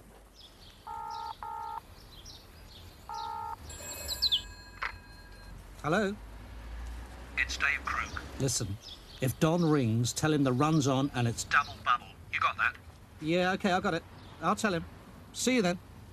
When preparing for a plot of this nature, certainly, I have to be aware not to do anything which may possibly alert the people that are going to be concerned in the robbery, which therefore, in this case, meant I couldn't go anywhere on that estate to try and find suitable premises from which we could conduct an observation. Also, I had to consider, in the event of any attack being given, that people may scatter, and as you can see here, the railway lines. Hence, I went straight to the pub at the end of the road, which was ideally suited for giving us a view. Yes, Don, he said the run's on. OK, I'll tell him you're coming back. DC Shapland and my other officers were feeding back intelligence, and the picture was developing that really we think the operation was going to actually take place. And so, with that in mind, we assumed that the target premises was going to be Shield Security. Now, this area here is the Nine Elms area of Battersea. It's an industrial estate, as you'll see. That there is Nine Elms Police Station. I had 3 observation posts, one just out of shot here, which was a public house that gave me good vision onto the area here at the front of Shield. This was where I personally was, and I had line of sight right the way through and could see any activity down here and people arriving. And the police station provided an ideal opportunity to see the vehicles coming in and out. There's only one way in through there and one way out through there, so that gave me line of sight on people coming in and people going out. So by the Sunday night, things were really beginning to happen. Barrett had suddenly come back from holiday. That was significant in itself. And then we see Croak and Barrett are followed down to Turner's address in Essex. Now, that had to be a planning meeting. They were there a few hours and came back. And by 10 o'clock or so, they're back at Broxbourne. We put them to bed, and I maintain a 24-hour observation on them. We knew from their activities at Armour Guard that we had a possible hostage situation here, and this was very much like Armour Guard. And therefore, my planning for this operation was very much a containment one. Let the suspects come in and then seal off the area. Because of the potential for hostage, as there's been with this and other offences, I deployed the PT-17, the Tactical Firearms Unit, the Blue Berets, who were very skilled at that sort of idea. If hostage situation could be protracted, we needed their skills and firepower if necessary. I deployed as my second option officers of the flying squad who were skilled in mobile and in surveillance with their other support units from New Scotland Yard, in order that if there was to be a breakout or they were to move from here, I had an ability to follow and to arrest elsewhere. And by the early hours of the Monday morning, I had deployed something like 80 officers, and radio silence was being maintained. And then our first indication was on the Monday morning at about 4:20 a.m, very early and very significantly, Barrett and Croak were out. The 2 main suspects left home on foot, leaving their nice cars at home sort of thing, and went to a lock-up garage and took out an old van and started travelling towards Battersea. That's the first time that I felt that it was really going to be on that day. Provided we can get rid of this condensation, everything will be fine.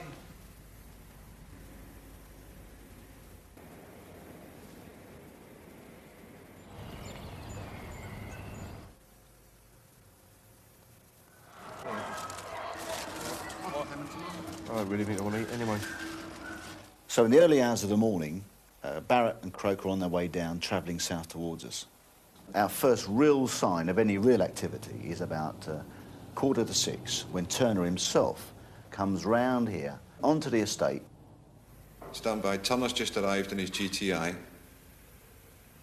He's reversing, parking next to the hamburger stall. Wait a minute. Yeah, he's out the vehicle. Where's he going? Wait a minute. Yeah, he's gone out my sight now.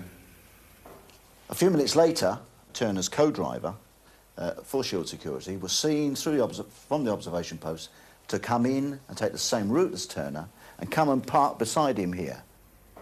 Stand by. This is the known employee. He's out of the vehicle. Turner's approaching him. They're both talking by the side of the known employee's vehicle. Just at about 6 a.m, the real event happened was that Croak and Barrett had been followed right the way down and were seen to come through past the observation post and enter. As soon as that van arrived in the area of Battersea and went on round to where the Shield depot was, the mood changed completely and everybody became geared up, ready for an attack to be given if necessary. I don't think there's any doubt you do get nervous. I don't think you'd be human if you didn't get nervous when you know you've got suspects, armed suspects, coming on when you're sitting waiting for them. Yes, you do get very nervous. Suddenly, I get a coded message from my observation post here that the blue escort van with Croak and Barrett actually leaves the estate and goes and parks nearby. There's a driving. Stand by.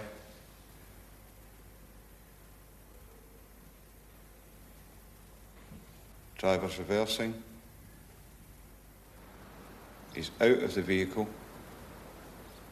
He's been joined by the other two and towards the front door now. They're in the front gate. Yes, and they're now into the premises, all into the premises.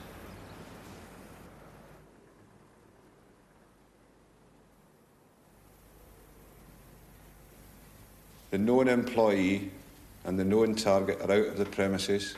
The known target is carrying a small shoe-type box. And the target is into the vehicle. The vehicle's reversing.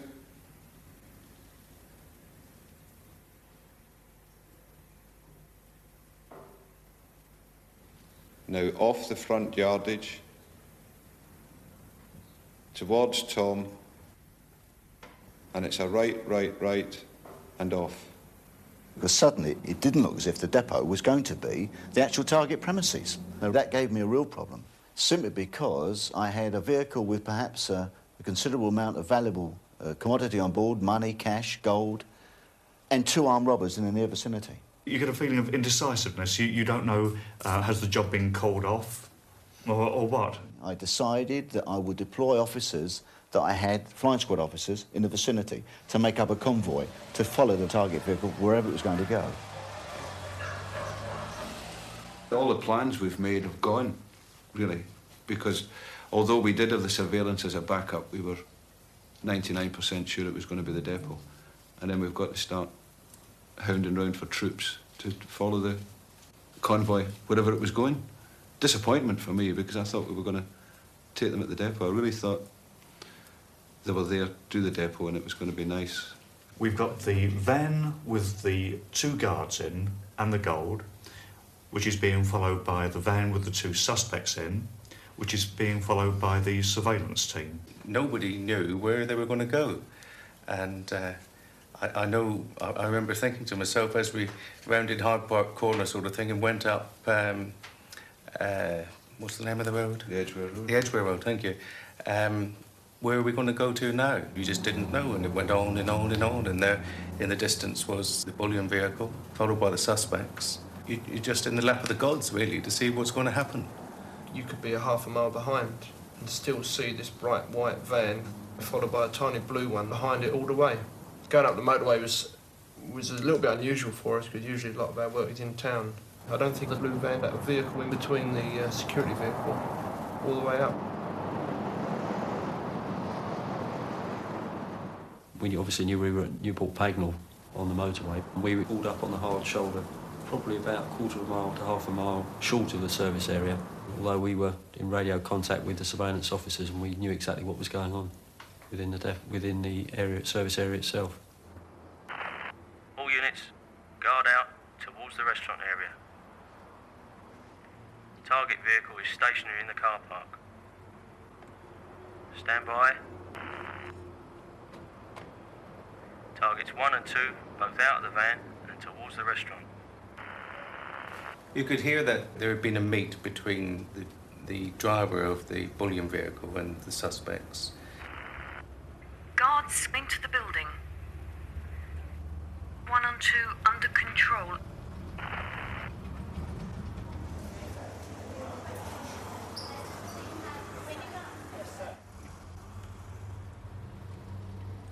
One and 2 back towards their vehicle. Stand by. Guard, back to the car park.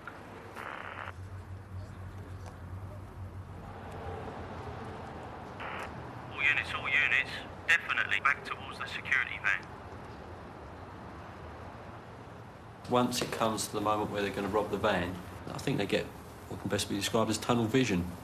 And at that stage, they're completely oblivious of what's going on around them. They've just got one goal in life, and that is to rob the van or rob whatever they're after.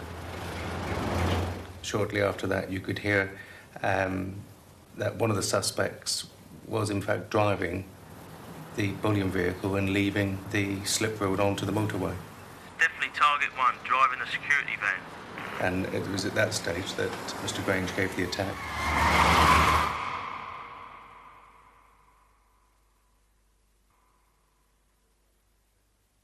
It's a build-up of adrenaline, it's a build-up of nerves, and then when you get the attack, it's released. I don't know what the other chaps feel, but I haven't really felt anything else like it, to go across a pavement and nick a team of armed robbers. It's very difficult to describe because you're moving very, very quickly, but once it's all over, once you've got them down the ground, handcuffed, you've got their guns away from them, then it's a feeling of relief more than anything, the fact that you're not hurt and nobody else is hurt and they are nicked.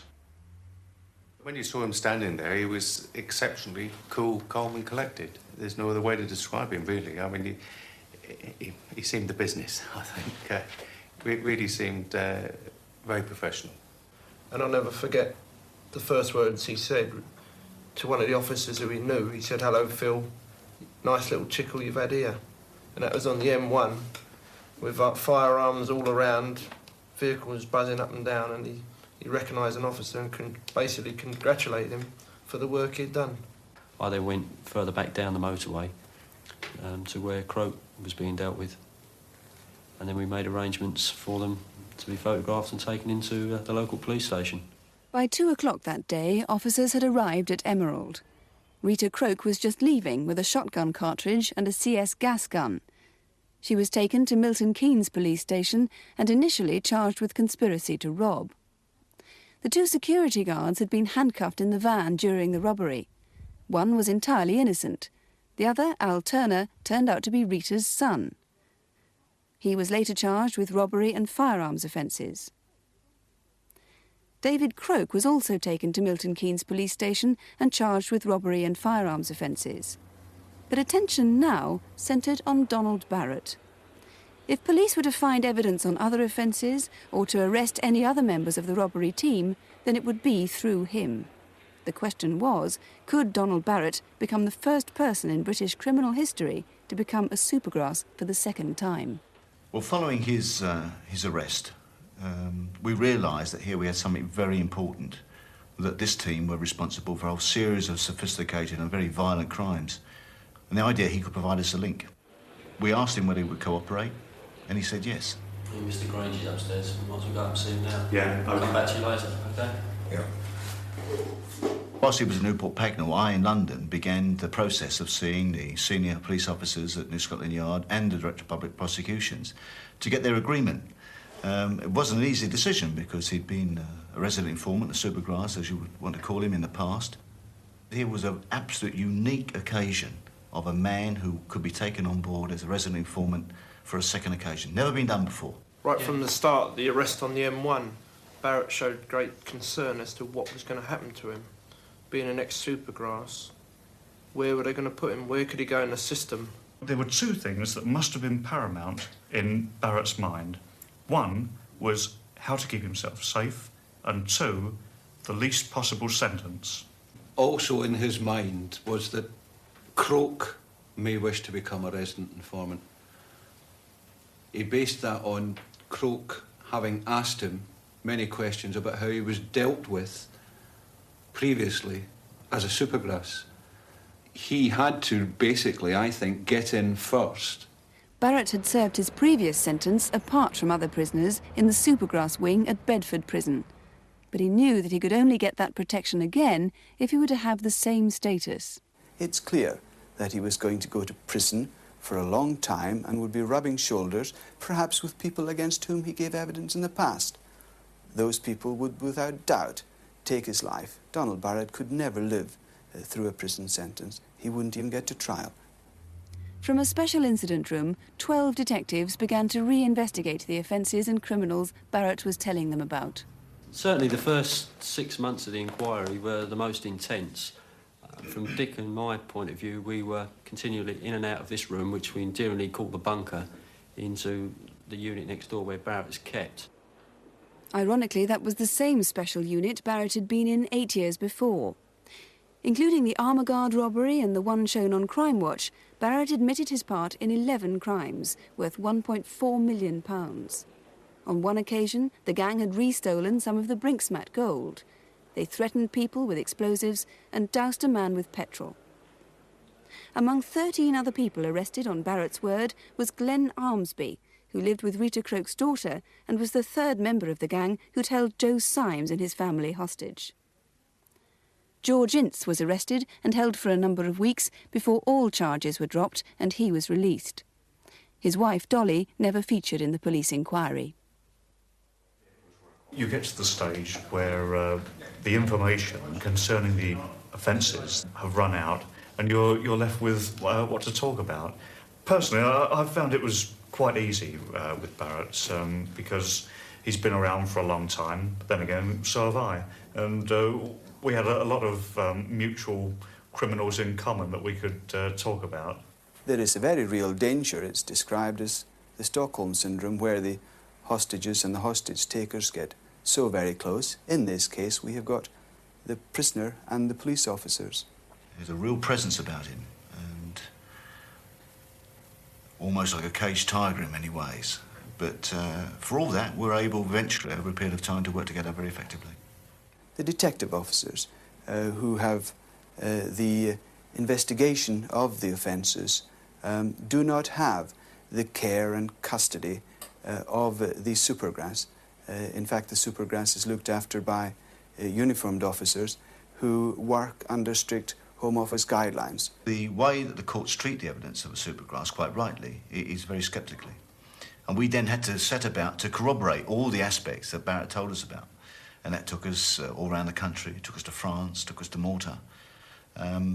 So it was important that what he said, we were able, in some other way, to prove or corroborate.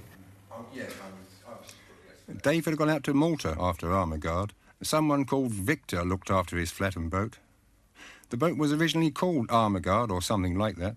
Detectives went to Malta and searched the Croaks' flat there. Among other evidence, they found the boat Barrett had mentioned. It had been repainted, but the name Croak had rather foolishly given it showed up under ultraviolet light. Having checked the obvious that Armag wasn't a local Maltese word, we now had this excellent corroboration for what Barrett had already told us in his statement and would later be giving evidence in any court proceedings. I've been asked about a bank account held by David Croak at the Bank of Ireland, Seven Sisters Road. The account was in the name of T. Moore. I had some cheques from this account signed by Croak in the name T. Moore. We recovered a great deal of correspondence in the name of T. Moore and David Croak in a briefcase. We also went to the Bank of Ireland, and there we saw all the evidence recorded in the bank statements, paying in slips and cheques, which completely corroborated what Don Barrett in fact had told us. From this wealth of evidence, we're able to prepare a picture which shows David Croke's finances. The blue column shows what Don Barrett says their share of cash was, and the pink column shows what cash is shown as being paid into the bank account. These two columns here relate to the offence at Armagard, where Don Barrett says that David Croke had about £140,000 as their share of the robbery, and the pink column clearly shows that about £140,000 was indeed paid into Croke's bank account. Barrett was also required to confront his former accomplices before giving evidence against them in court. Gentlemen, for the sake of the tape recorder, would you please identify yourselves? D.C. Cuthbertson. Donald Barrett. D.C. Shapland. Mr. Barrett, can you identify this man in the corner? Yes, I can. Who is he? Dave Croke. Now, bearing in mind that you're still under caution, Mr. Barrett, between the 11th and the 12th of December 1985, there was a family by the name of Symes taken hostage, followed by a robbery at the Armour Guard depot at the Pinnacles, Harlow. Were you involved in that, Mr. Barrett? Yes. Who else was involved? Dave Croke, Glen Armsby. Anything you want to say about that, Mr. Croke? Mr. Croke doesn't wish to say anything. The main man, David Croke, in this case, really said not one word when he was being interrogated. In fact, I think the only thing that he said to me during a tape-recorded interview was, "I want my solicitor to be here," when he decided he didn't like the way that I was asking questions of him. But that was all, and yet Croke pleaded guilty to a number of very, very substantial robberies. Rita Croke also knew that Barrett would testify against her, and she pleaded guilty to the single charge of possessing a prohibited weapon. What it's also been able to do for us as professional detectives is actually give us an insight how the criminals actually work, how they plan, incredible, meticulous planning, certainly in relation to Armagard. The Armagard job was a year in the planning, although we did do other robberies during that time.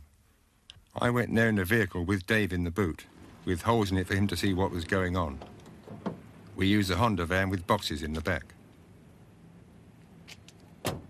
During this time, we got to know the key holders, Bill Warman and Joe Symes. Dave suggested we should go into Warman's address the night before and hold the family hostage. But this had to be a sweet job, and you simply can't wrap up kids. Although the research on Warman took 2.5 to 3 months, we had to scrap it. Dave said the only other way to do it was to plot up on the other key holder, Joe Symes. Over a period of many months, Barrett made detailed allegations about the involvement of other well-known London criminals in various robberies. In many of those cases, police could not corroborate Barrett's allegations against the people he named. It's not for us to say that people are guilty, although if it were, I can promise you that the streets of London will be safe from crime. But you get a feeling that, especially when there is evidence available that people, like some of those who got away, are guilty, and it's extremely annoying to think not so much that they've got away with the ones that you have arrested them for, but of course that they are free to go out and continue robbing. One could imagine Donald Barrett, on release from prison, going to work, committing crime, work as he calls it, committing crime on his own, but working with other criminals who know that he has been a supergrass. It's astounding, and very many of my colleagues have scratched their heads. But what is very clear is that there was a body of opinion amongst criminals that having once been a supergrass, he could never, ever, ever be a supergrass again.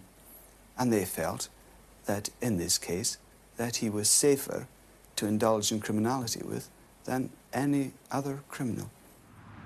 I had a meet with at the Little Chef on the Great Cambridge Road.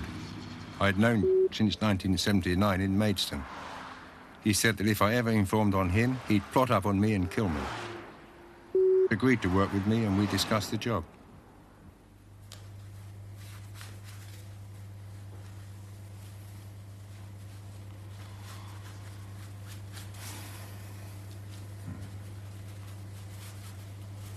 All right. All right, are you ready? Yeah. We used to transport Barrett every day from next door to the Old Bailey when he was giving evidence. And he was very uneasy about the giving of his evidence because he knew that the first part of his cross-examination by the defence barrister was going to be regarding his past and the horrendous crimes that he has committed in his past. I've seen him give evidence in court, and he is very, very impressive. Well, let's say that Mr. Barrett looks the part. He's an extremely fit, hard man and has been for a long time. The sort of thing that people would expect an armed robber to look like. And £500 suits. Yes. Barrett would probably spend more on a tie and handkerchief than I would spend on a suit. He always asks my opinion of what sentence he's going to get, because it's the only thing that preys on his mind. He can't think of anything else. It's a very difficult decision. I keep saying the word, he's so unique. But personally, I see that the contribution he's made in removing the streets of London, making them much safer, that we need to take account. Also, the Supergrass trial itself, system, is actually on trial. Certainly on the last occasion that Barrett was arrested and dealt with as a Supergrass, he was sentenced initially to a total of 14 years imprisonment. Now, that particular time, there were quite a few Supergrasses in the system, and the norm of sentencing was within the region of 5 to 7 years. So at that time, Barrett's sentence was completely out of line with all the others. However, he did appeal against sentence, then in fact he was reduced to 7 years on appeal. How long was he in for? He was in custody altogether for somewhere in the region of about 3.5 to 4 years. Some people would take the view that in light of the crimes that he has committed, perhaps accurately described as one stage from terrorism, that he should be sent away for the rest of his natural days. I know some senior police officers and colleagues think that the terrible nature of the offences that Barrett has committed, and I don't minimise those whatsoever, he should in fact face the ultimate penalty in the sense of perhaps life imprisonment. I've already said that I don't think that that is appropriate in this case, because I think that we haven't marked the contribution he's made to crime reduction. So on the one scale, we've got perhaps 5 years, which was the old maxim, and life on the other. And perhaps tomorrow the judge will view perhaps the middle range, somewhere around about that, as appropriate. What is very important is that it's not shown in such a light that Supergrasses that have been into the system and come out can then look at it and think, well, I've got carte blanche to go out and commit whatever offences I like, because all I have to do is turn Supergrass again.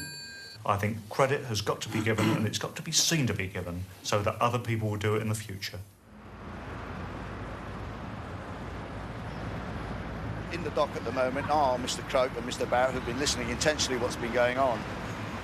And we're in a position now where after lunch, and in fact just before lunch, the judge heard Mr. Julian Bevan acknowledge the contribution that in fact Barrett has made in the evidence that he's given and the information he's given. And this afternoon, myself and Detective Inspector Grange will go in and give some broad idea of the impact that the evidence that Barrett has given to us has meant to policing in London. And that's where I'm off to now. Thanks very much. Late yesterday afternoon, the judge retired. Because there's so many implications involved, and because it's been a very complicated case in many ways, it's absolutely right and proper that he should spend the night mulling over the sort of sentence that he's going to deliver this morning, which should have happened by now, and we'll find out exactly what's happened when the chaps come over.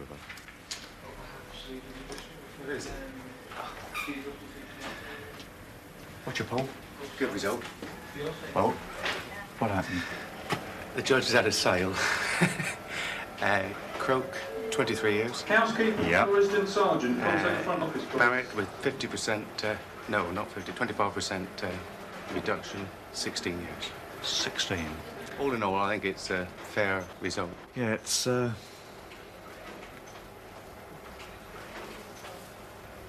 thought that Barrett might have got a little less than that. And perhaps he will on appeal. Indeed. Yeah. As for Croke, I think a very good sentence, as far as the public is concerned. He deserves every bit. Yes. I was lucky. I spent just over 20 minutes with him. Really? And he's still in good spirits. Yeah. How are you? You heard the results? What do you think? He's thanked us, we've thanked him, and that's really the end of the matter. Yeah, nice commendation at the end. Mr. Grange, Paul, Dick, Ray, you, me, Neil Murphy and Colin Ellis for the surveillance at Newport Pagnell. 'Tis. Nice result.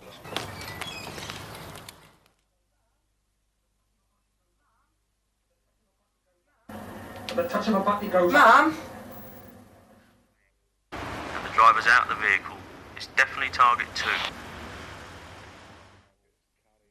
The known target is carrying a small shoe-type box. When you saw him standing there, he was exceptionally cool, calm and collected.